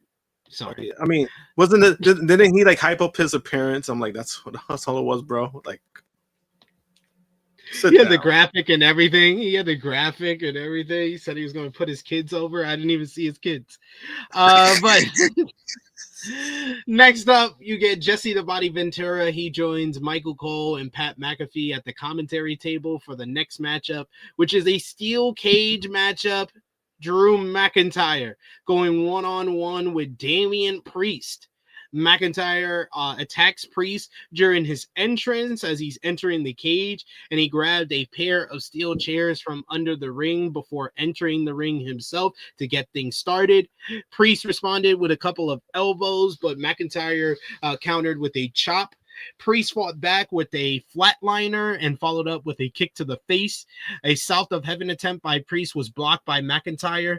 The Scotsman avoided a running splash and took advantage by sending Priest face first into the steel cage wall twice as we go to a commercial break.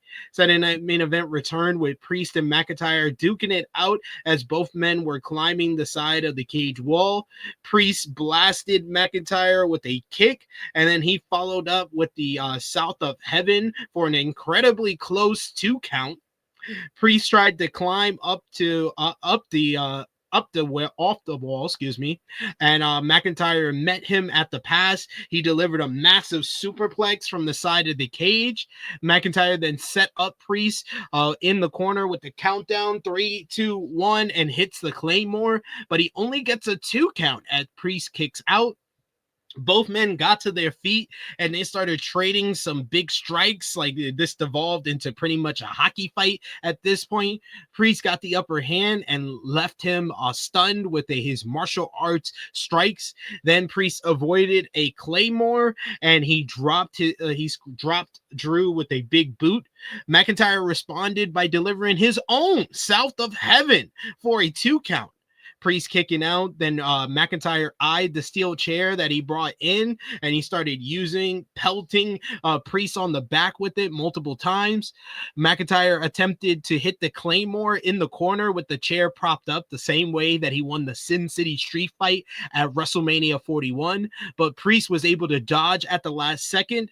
Priest placed McIntyre's neck across the top of a steel chair and then dropped him with it. He then delivered a second South of Heaven, which stunned McIntyre with Drew down and out.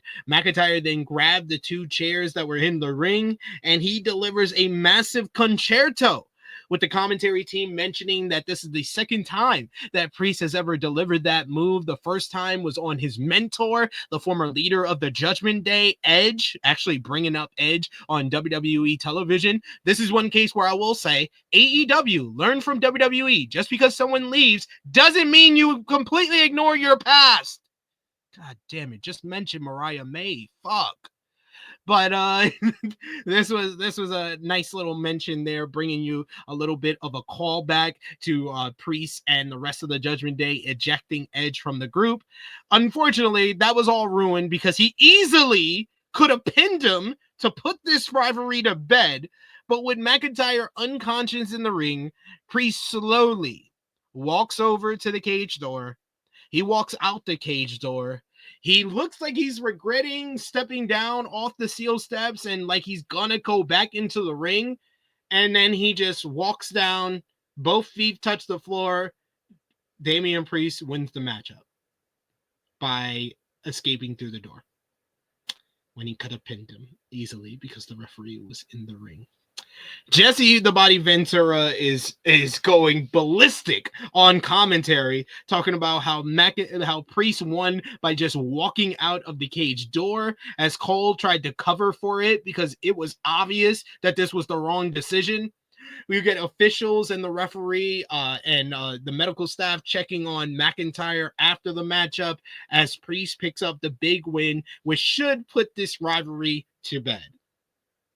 Despite the finish, I thought this was a good steel cage matchup. Really picked up after the commercial break. It was a nice bit of physicality and intensity that this rivalry needed and deserved. This is a matchup that I actually really liked, other than the finish kind of being a letdown. I kind of think that I would have gone, like, say this was great if the finish was better, but concerto to end things feels like the right ending to this rivalry for now. So I'll still give this match 3 3/4 stars. This was really good. What did you think? The matchup was fine. I did question at times. I'm like, should this even be a cage match? Because like it did start off slow for me. So that's why I was like, I don't think this should be a cage match, but then they did pick it up a little bit. That suplex and back into the ring was pretty good too. That was like my favorite spot of the match. But then the finish happened, right? The concerto. But then also it was the reaction. People were cheering for Drew. People were booing Damian. So it kind of just felt like Damian, the way that it ended too, just kind of felt like, you wouldn't even know who was the face and who was the heel.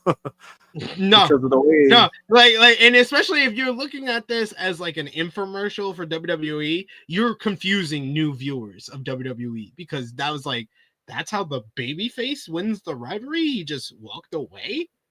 Yeah, and I get what they were trying to do, but the problem is that the reaction wasn't there. The reaction, they were booing Priest the whole match. They got louder when that happened.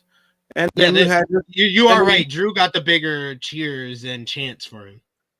Yeah, and then Jesse just like ripped it apart, like, and I don't even know if that was by design. Knowing Jesse, that wasn't by design. That was like how he really felt. And it just came off like he was not only pissed off, but then Michael Cole was trying to save it, but Michael Cole, I don't even think did a better job at that. It was just like, bro, it's lost. You're actually convincing me. I changed my rating. I'm giving this 3.25. You made me drop it down by like a half a star because that's like the finish like really was a damper, and like Jesse pointing it out did not help anything. It didn't, and I think Michael Cole, again, like he tried to Michael Cole tried to do. It's like it's like seeing a manager arguing with an umpire, and then the catcher tries to like intervene, and it just, like, puts his arm up, but then it's already too late. He gets thrown out.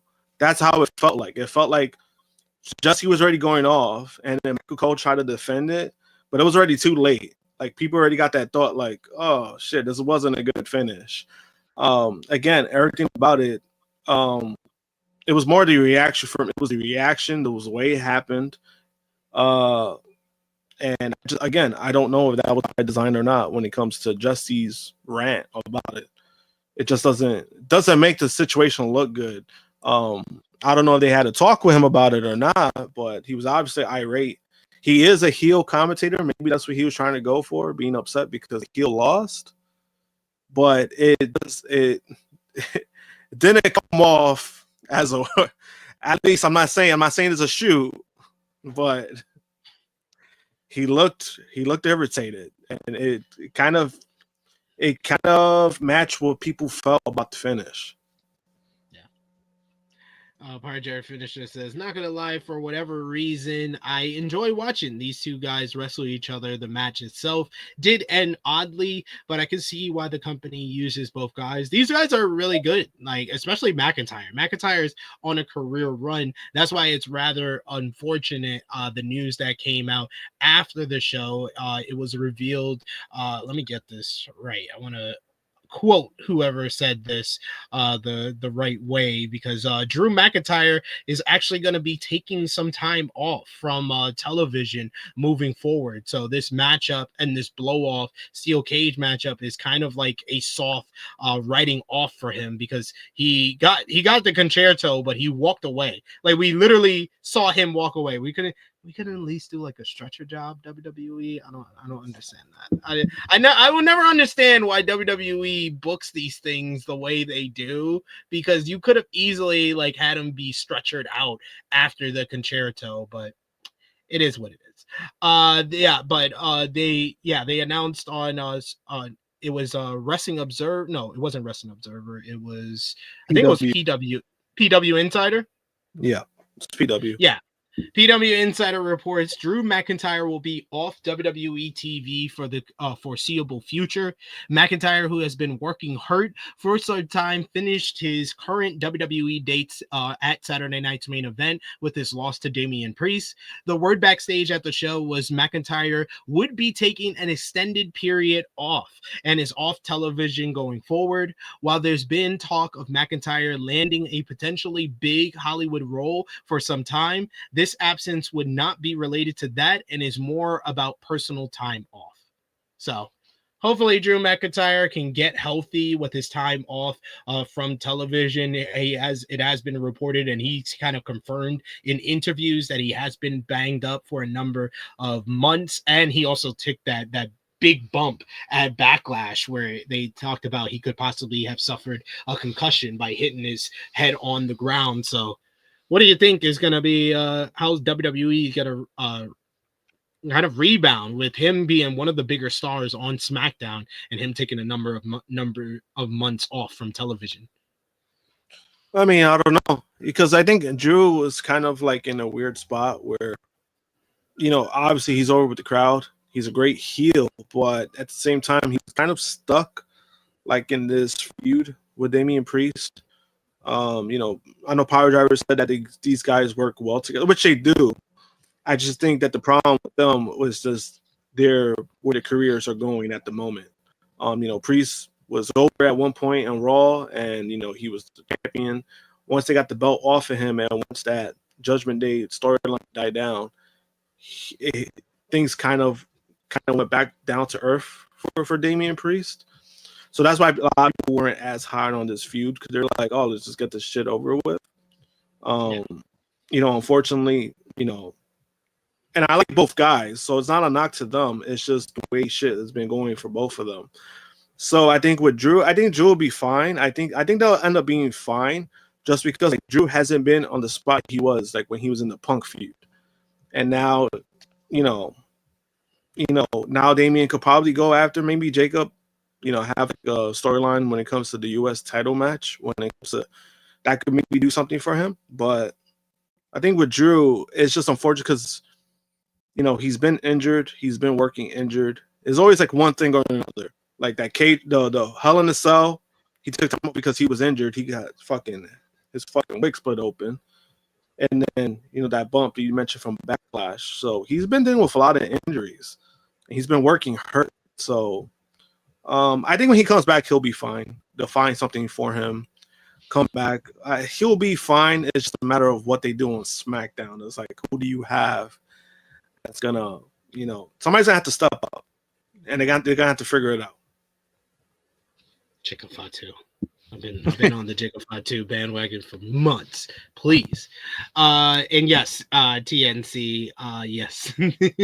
Jesse did talk over the introduction of the cage match.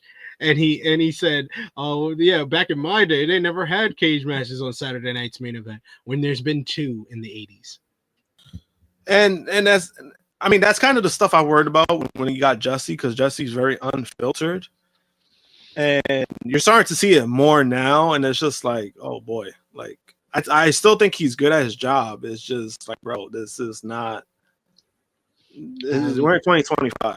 Like, I'm gonna be honest. I disagree with that. I felt like Pat McAfee was better than Jesse on last night's show, which me, that says a lot. The bar is already really low with Pat McAfee, but he was actually better on commentary. I think with Jesse, I can't deal with him. Like, I could probably deal with him for one match, but if I deal with him for an entire show, I think he'll drive me nuts. I think I'll be, because it's just his style is not, it's not compatible with the days anymore. You know what I mean? Like, it's like Jerry Lawler. Jerry Lawler was good at one point. Jerry Lawler was a great heel commentator because he was corny. He was very, outlandish. But now that wouldn't translate very well.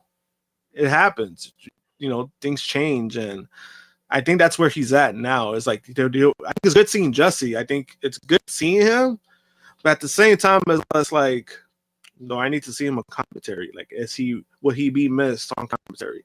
No. And it's kind of the theme with like color commentaries across the board. Color commentators, they only have like a certain shelf life. Like you said, Jerry King Lawler had one of the longest runs. Like, he went from like the late 90s into the 2000s. Like, mid 2000s is when you started to see the decline for Jerry the King Lawler. Then for like someone like a Taz was really good when he was first on SmackDown.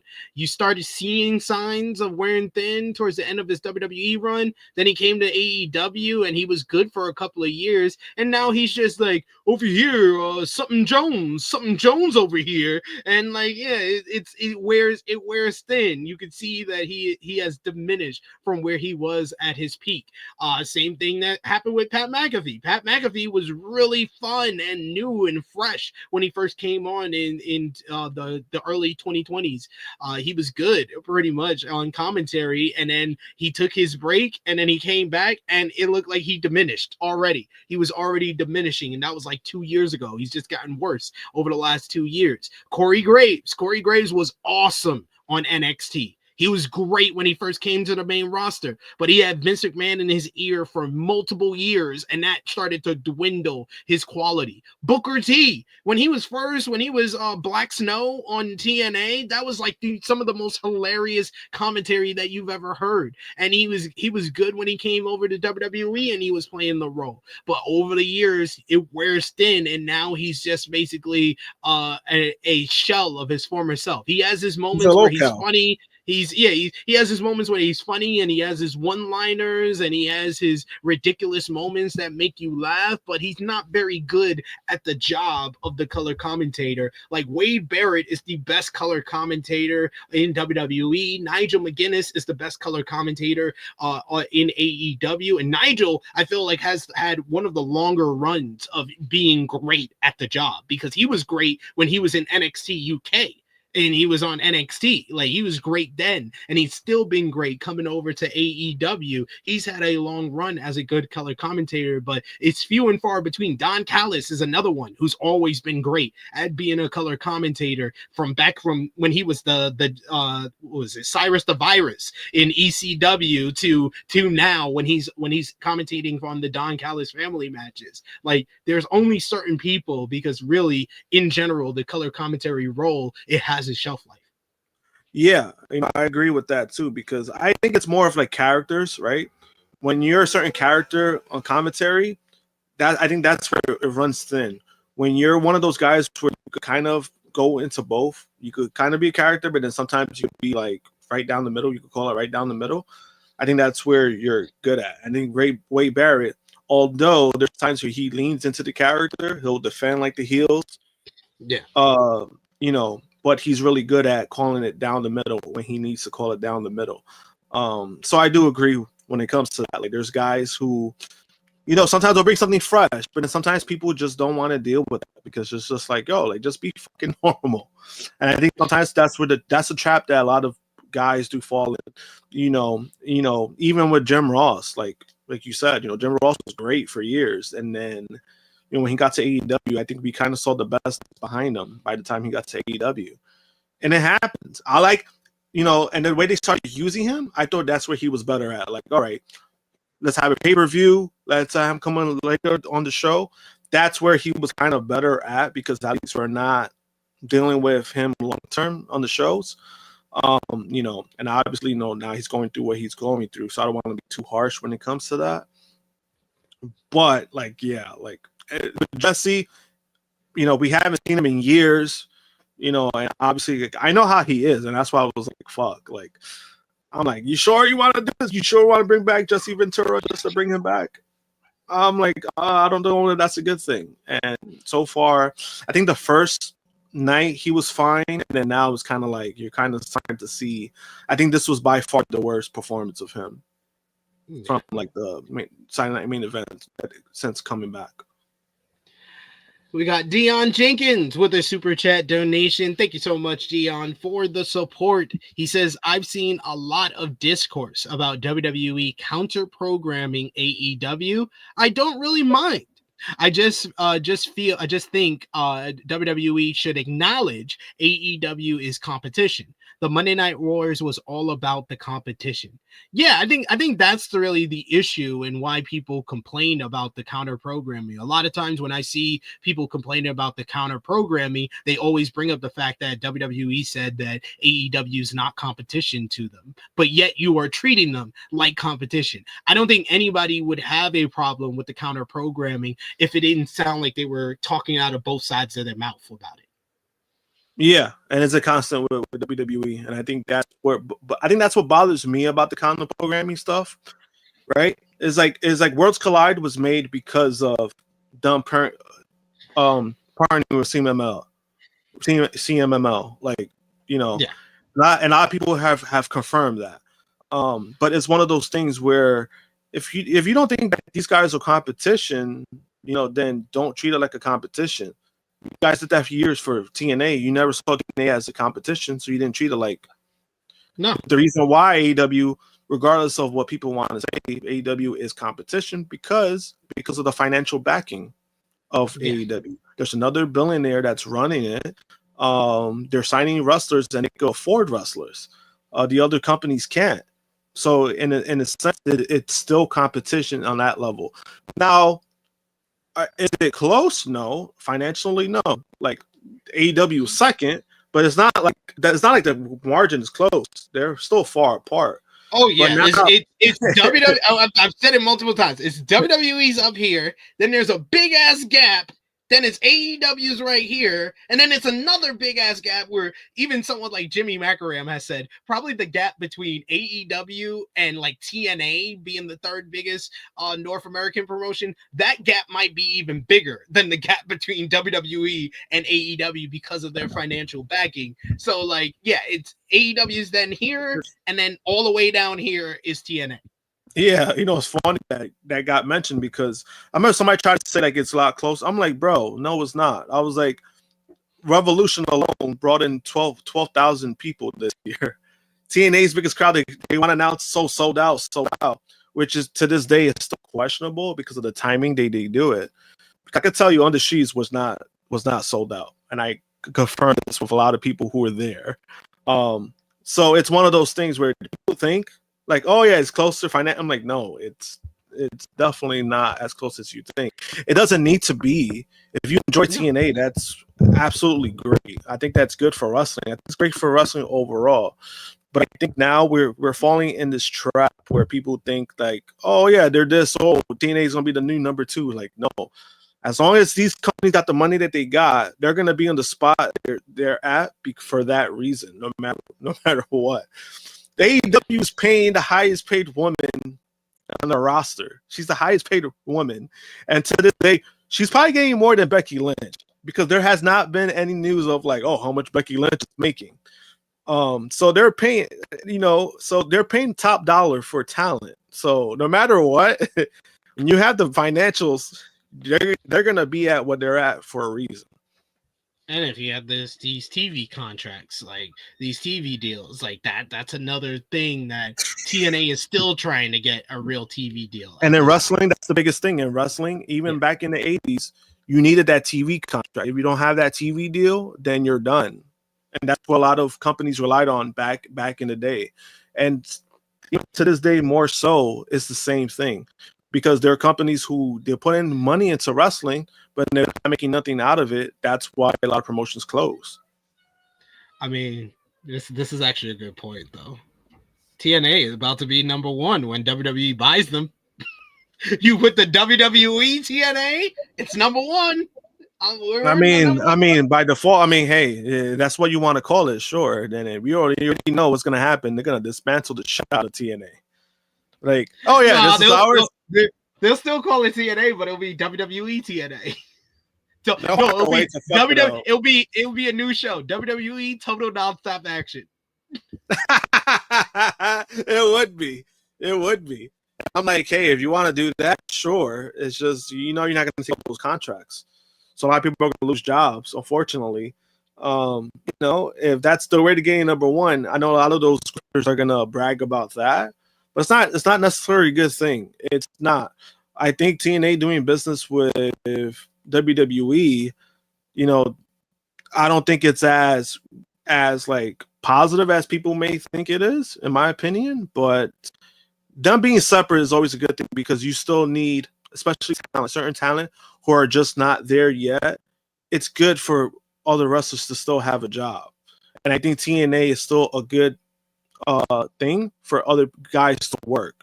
If they're not going to go back into like the bigger companies, TNA is still a good company to still work for. You still have your contract, you're still making money, and then you're still doing whatever you want to do.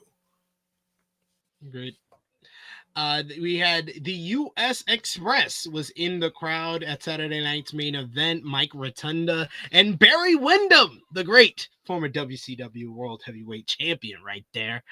Joe Tessitore and Jesse the Body Ventura discussed the events that has transpired on the night before we got a video package for the main event of Saturday night's main event for the World Heavyweight Championship. Jey Uso, who came out to a huge reaction, fans yeeting all over the place, a young kid yeeting with Jey. I love that about Jey's entrance, that he's now getting like little kids involved. It really makes him feel like a top babyface, the way he does that. And he's going up against Logan Paul. The match started off at 9:49 p.m. Eastern. And I was just like, how the hell are we going to get a main event when there's only like 10 minutes of TV time left? They lock up in the middle of the ring until Uso dropped Paul with a shoulder block. Paul caught Uso with an elbow strike and followed with a blockbuster on the world champion. Uso powdered to the outside, and Paul flew to the outside with a vaulting dive press as we went to our final commercial break, just with 9 minutes left in the show. We return to Uso hitting a running hip attack on a prone Paul in the corner. That was not enough to get the victory, so he went up for the splash, but Paul caught him and went for the pin. Uso was able to kick out at 2. Paul hoisted Uso on his shoulders and dropped him with a forward roll. He then came up with a springboard lion salt for a 2 count. No, but he was met with Uso's knees, actually. He caught him with the knees, and Paul was selling it big time, selling injured ribs. A pop-up Samoan drop followed, and he got a 2 count on that. Paul went on to hold on for dear life to the second turnbuckle, which led to Uso grabbing him, and then Paul ripped off the padding on the second turnbuckle. As Uso went for a dive, he was met with Paul hitting him with the big punch. The so-called YouTube star then tried to hit his buckshot lariat that Michael Cole is now calling the snapshot lariat, but Uso caught him and intercepted him with a big super kick to the face. Uso attempted the spear, but he got sent into the exposed second turnbuckle. When he turned around, Paul caught him with the titanium punch, but Uso kicks out at the very last second, 2.99. Uso recovered and delivers a super kick. He goes to the top rope and hits his big splash, but out comes John Cena, who pulls the referee from the ring. He then gets into the ring and he starts attacking Jey Uso, to the shock and surprise of Logan Paul, who sees that Cena is actually trying to help him get the victory here. He's putting the boots to Uso when we hear the music of the American Nightmare, Cody Rhodes, making his return to WWE for the first time since his WrestleMania 41 loss.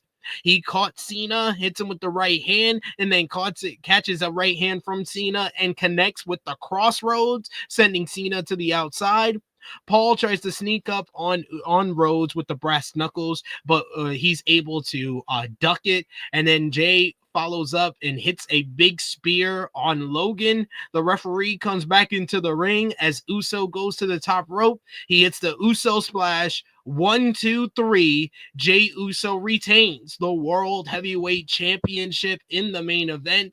The run-ins and the chaos at the close of this actually made this a better matchup than what I thought it would be. It went just over 7.5 minutes of what we saw on television. Overall, it was about a 10-minute matchup.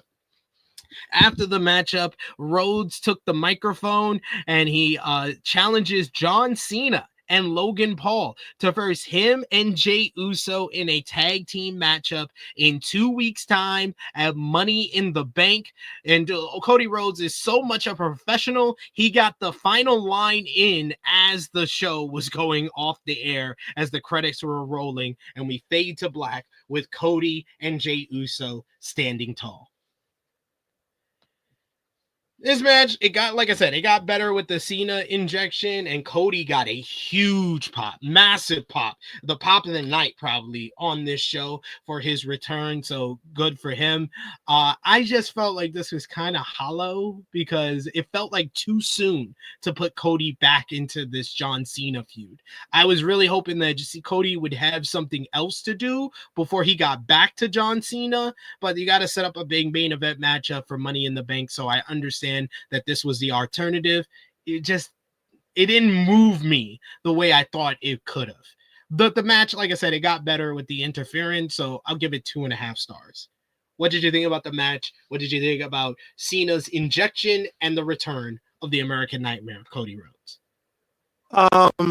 I just didn't. I don't know. The match, I thought it went the way that I thought it was gonna go, to be honest. And I think what made it kind of, it probably didn't help either guy was the timing. Like you said, when I saw the time, and I think you were a little bit ahead. So when you said that, I was like, wait a minute, what's he talking about? It's still going on my, and then oh shit, went commercial. Like he was right. Like I was like, damn, that was fun. I was like, yo, like they didn't even like do anything in the beginning, like, and that shit went right into commercial. Too short of a time, to even really say like, hey, was this even good or bad? You know, it's unfortunate, because I don't think it was terrible. It's just this was a match that should have needed more time, and you just didn't get that. You know, and I do agree. Like, I think the Cena stuff did kind of help. It kind of made it more like interesting. I thought it was gonna be like a no contest because I mean that's blatantly. I literally was about to write. Jay Uso defeats Logan Paul via DQ on the True Hill Heat Twitter page, and then I realized that the referee never called for the bell, so I immediately erased that when Cody came out. Yeah, and then I was like, wait a minute, the match is still going, and then he got the easy win on Logan Paul. I was like, oh, all right, like that's definitely a choice. Because I mean, how many title matches this guy has, and he loses every time? They should make that a storyline. Like, bro, you've been getting opportunities and you flop. Like, they should start doing that with Logan Paul. Like, it was like, you want to make him interesting, give him that kind of storyline. Like, you flop, like you choke at the big moment. So I think that would be a good thing for him, because even like his stuff, as much credit as we give him Logan Paul, I'm just not seeing anything new. I'm not saying anything that's like, oh wow, I'm gonna see a Logan Paul match. We've been kind of getting the same stuff from him for a while. It's not fun to see. But them going, you know, seeing Cody Rhodes, I thought it was cool. It didn't. And this is me being a huge Cody fan. I was just like, oh, Cody's back. Cool. I was like, sure. Like, all right, cool. Like, he's back. And I think the glazing of him was mad funny on the commentary, Michael Cole. He called, our quarterback is back. I was like, shut up. Like, what? It's like the quarterback is back. I was like, what? Like, this is what we're doing now? Like, stop. It's bad enough you guys trying to be the NFL with WrestleMania. You guys are now trying to be the NFL with, like, what players are, or, like, what wrestlers are who. Stop. Don't do that. But I mean, they're setting up for Money in the Bank. If they were to leave it as a tag team match like this, I wouldn't mind it too much. But if they're going to make it a triple threat, that's the part that's kind of like... You mean a trios match? Yeah, trios match, like a trios match, a 6-man tag, which I'm just like, especially when you're adding Travis Scott, is like, I'm not against celebrity matches. I didn't get to talk about it yesterday because I sat took up all the time when it came to that. I don't mind celebrity matches. It's just, I'm not really interested with Travis Scott in the match. I mean, I'm not really interested. He doesn't do nothing. He comes out his music. He comes out that ugly ass belt, but he doesn't do nothing. He hasn't talked. He doesn't do nothing. It's like, well, what's the interest there? People compare it to the Bad Bunny thing, but at least we've seen Bad Bunny work, and we know how good he is when he works. We haven't seen Travis Scott, which is fair, but I'm not interested in that. Yeah. This is.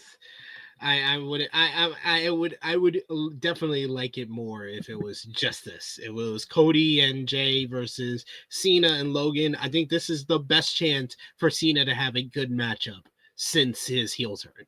This will be the first good like 3.5 star Cena matchup since he turned heel, which is saying a lot. That's like Will Ospreay getting a 5-star matchup at this point. With the bar being so low. And then anybody who thought we were getting Punk and Cena at Money in the Bank, I don't know where you got that from or what thought you had. I've had this out my head since the Raw After Mania. Since the Raw After Mania, when Punk got attacked by Seth, Bron, and Paul Heyman, I was like, oh, so he's feuding with them for a little while longer. So how are we going to get him to Cena in 2 months? That was out of my head at that point, because I was like, yeah, Money in the Bank is not even in 2 months. It's in 6 weeks. Yeah, and there's there hasn't been no thing between them. Like, there hasn't been nothing there. I wouldn't want them just to rush it. Oh, the anniversary of this or that. It doesn't really matter. I don't need an anniversary of that. Like, who cares? Like, it's not in Chicago, so who doesn't really mean nothing. And just don't do it because, hey, if you find a way to get back to that and it makes sense, I prefer that than another throw-in. Am I thrilled that Cena's wasting another appearance in a tag match? Not really, but I'm like, if they're gonna keep him champion longer, that's what you kind of have to do. You have to give like these filler matches. So is damn if you do or damn if you don't at this point. We're in a lose-lose situation with John Cena. Right? It's true. It's like it's a short window. Like we have less than 25 appearances left. We got Nutty with a good idea for me. He says, I have a list idea, SV3 top 10 theme songs of all time from each AEW, ROH, WWE, and top 5 from TNA. I will pitch that to my Sports Illustrated editor just for you, Nutty. We'll see what he says.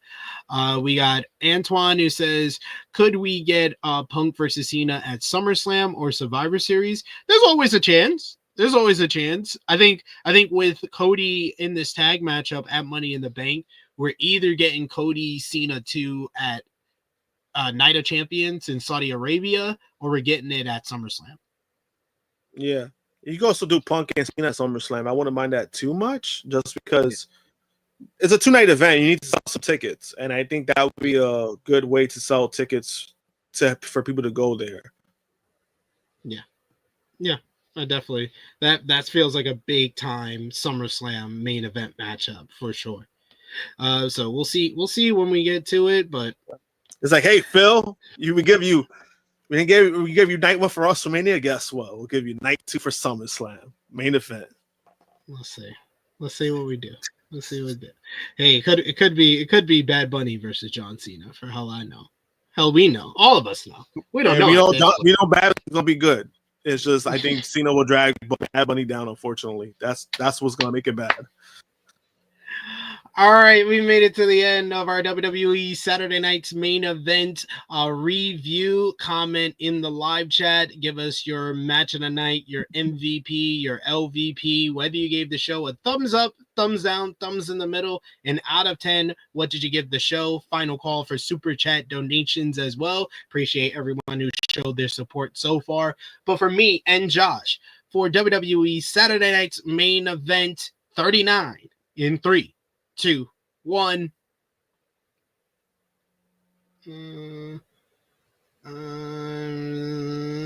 Kind of gonna I'll go thumbs in the middle. You're going thumbs down, Josh? Thumbs in the middle. All right, thumbs in the middle. I'm gonna give it a thumbs in the middle, 6 out of 10. I like the opening. I like the return of Bronson Reed and what that means for the Dangerous Alliance. I like the steel cage match, but I hated the finish. Anything that I liked on this show, there was a but to it outside of the opening and the opening and the return of Bronson Reed. So it's a very thumbs in the middle style show. Even if I look at it as an infomercial for WWE, I'm looking forward to the Bronson Reed in the Dangerous Alliance. I like that Cody is back on SmackDown. Maybe SmackDown can continue the hot streak that they're on over the last 2 weeks. But that's about it. Josh, what did you give out of 10? Same. 6 out of 10. If it wasn't for that opener, it would have definitely gotten like a 5. So I think the opener, did save it. In my opinion, the cage match was solid. It started off slow, was solid. But that finish, I think, ruined it for me. For it to like get there. We had 5 matches. We had 2 either good to great matches. I think 6. I don't think there was a great match on the show. I think I'm saying like passable, like matches in WWE terms, like 2 good matches we got on the 5-card show. So to me, usually when it's like less than 3 matches, usually to me that kind of knocks it down for me.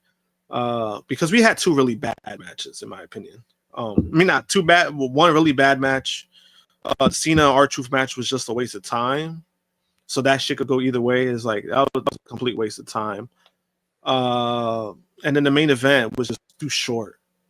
None of the guys, I can't even say it was good or bad, to be honest with you, because And I think that's me being fair to Jay and Logan, because it wasn't their fault. There's just no time. No. What they did wasn't bad. It just was very, very short for a main event matchup. So 6 out of 10 is where I'm going. Match of the night, I'll give it to the opener, Seth Rollins and Bron Breakker versus CM Punk and Sami Zayn. Opener. And MVP for the show, I'm gonna give it to Bronson Reed.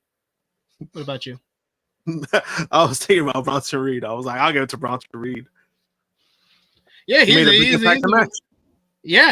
used the difference maker, and he's got something going for him upon his return. So he's got to be my MVP. LVP for the show, John Cena. John Cena, yeah, it's got to be Cena. For me, Zelina Vega. There's no way I had that rant and can't pick her. Also fair. I'm mainly if I had to choose between the matches, Cena's match was probably better than it was probably better than Zelina's matchup, but then Cena had that backstage promo. That backstage promo put it over the top. He's the LVP for the show. That's what I thought of. I was like, oh my god. And he couldn't even help Logan Paul. Logan Paul still lost. So he was ineffective in everything. That shit, damn. That's a lot of good points. I'm not gonna lie to you. Well, we got a couple of different answers. Kid Cudi says, damn, it might be Zelina. But he gave it to commercials. We got MCAS that says WWE for booking and commercials. Kid Cudi says MVP. Commercials when he complained. He was defending the commercials, and now you're giving the LVP? What happened? He had us in the first half. He had us in the first half. Kid Cudi says MVP, Bronson Reed, and O'Nutty says LVP for second ranked heel turn of all time. Damn it, O'Nutty, don't make fun of me. I had high hopes. I mean, for the moment itself, it was good at the moment. It's just the follow-up. The follow-up ain't hitting. The follow-up ain't hit. It ain't hitting. Austin's heel turn at 17, looking really good right now. But we got James Jones who says, I'm telling you, man, I don't know what to think about it. Yeah, I understand. We've made it to the end of our Saturday night's main event 39 review. I want to thank you all for joining us live. Thank you to Josh, as always, being my tag team partner, talking about it. And we'll be doing it again around the same time tomorrow. So let everybody know where they can follow you on social media and when they shall see you again. You can follow me on JMPunk321, Twitter and Instagram. And I'll be on tomorrow for the AEW Double or Nothing review. I thought there was a watch along tonight, but there isn't. So anybody that's been asking, we're not having a watch along tonight, but we'll be back tomorrow. We'll do the review, give a full review, and we'll have a full panel as well. I'll let Sid tell us about that. Indeed, we'll be here tomorrow, 12:05 p.m. Eastern Time for our AEW Double or Nothing 2025 review, talking all about tonight's show from Glendale, Arizona. It'll be myself, the True Draw Josh. We got Jay News and special guest, the Professor himself, Professor Chris, as always, joining us for the AEW reviews for the pay-per-views. So we should have a lot of fun with that one. So join us live for that tomorrow right here on the YouTube channel. Like Josh said, we won't be doing a Double or Nothing watch party because Romeo likes to watch torture porn and is going to be watching the Knicks versus Pacers. He's going to watch his Knicks go down 0-3. So fair enough. Hopefully Romeo will be joining me on Tuesday for a Rated Raw review, reviewing Monday Night Raw. So I'll be back here the next 2 days for 12:05 p.m. Eastern Time for Double or Nothing review, and then Tuesday for our Rated Raw review for at 1:05 p.m. Eastern Time. So join us for that on Tuesday. Thank you to everyone who joined us live. Appreciate y'all for joining us. You guys have been great in the chat, and we appreciate all the support. And if you haven't haven't already, check out all the great content we got here on the channel, like our AEW Double or Nothing 2025 preview with myself, Jay News, and Joe Hobart of the Late Night Grid and Wrestle Purist. Check out our NXT Battleground and WWE Saturday Night's Main Event previews with me and Shadi from the Wrestling Republics. That was a lot of fun. And check out the flagship podcast. I think this is one of our best episodes of the year, the True Heel Heat flagship podcast 330, talking all about WrestleMania being moved and the week that was in pro wrestling from yesterday. Myself, the True Draw Josh, Miss Chrissy Love on trial, and Sat E. Niengi of Wrestle Talk. That was a great one. But thank you to all of you. Thank you to Josh. It is me, your True Heel Phenom, SP3. This has been our WWE Saturday Night's Main Event 39 review. We are signing off until next time.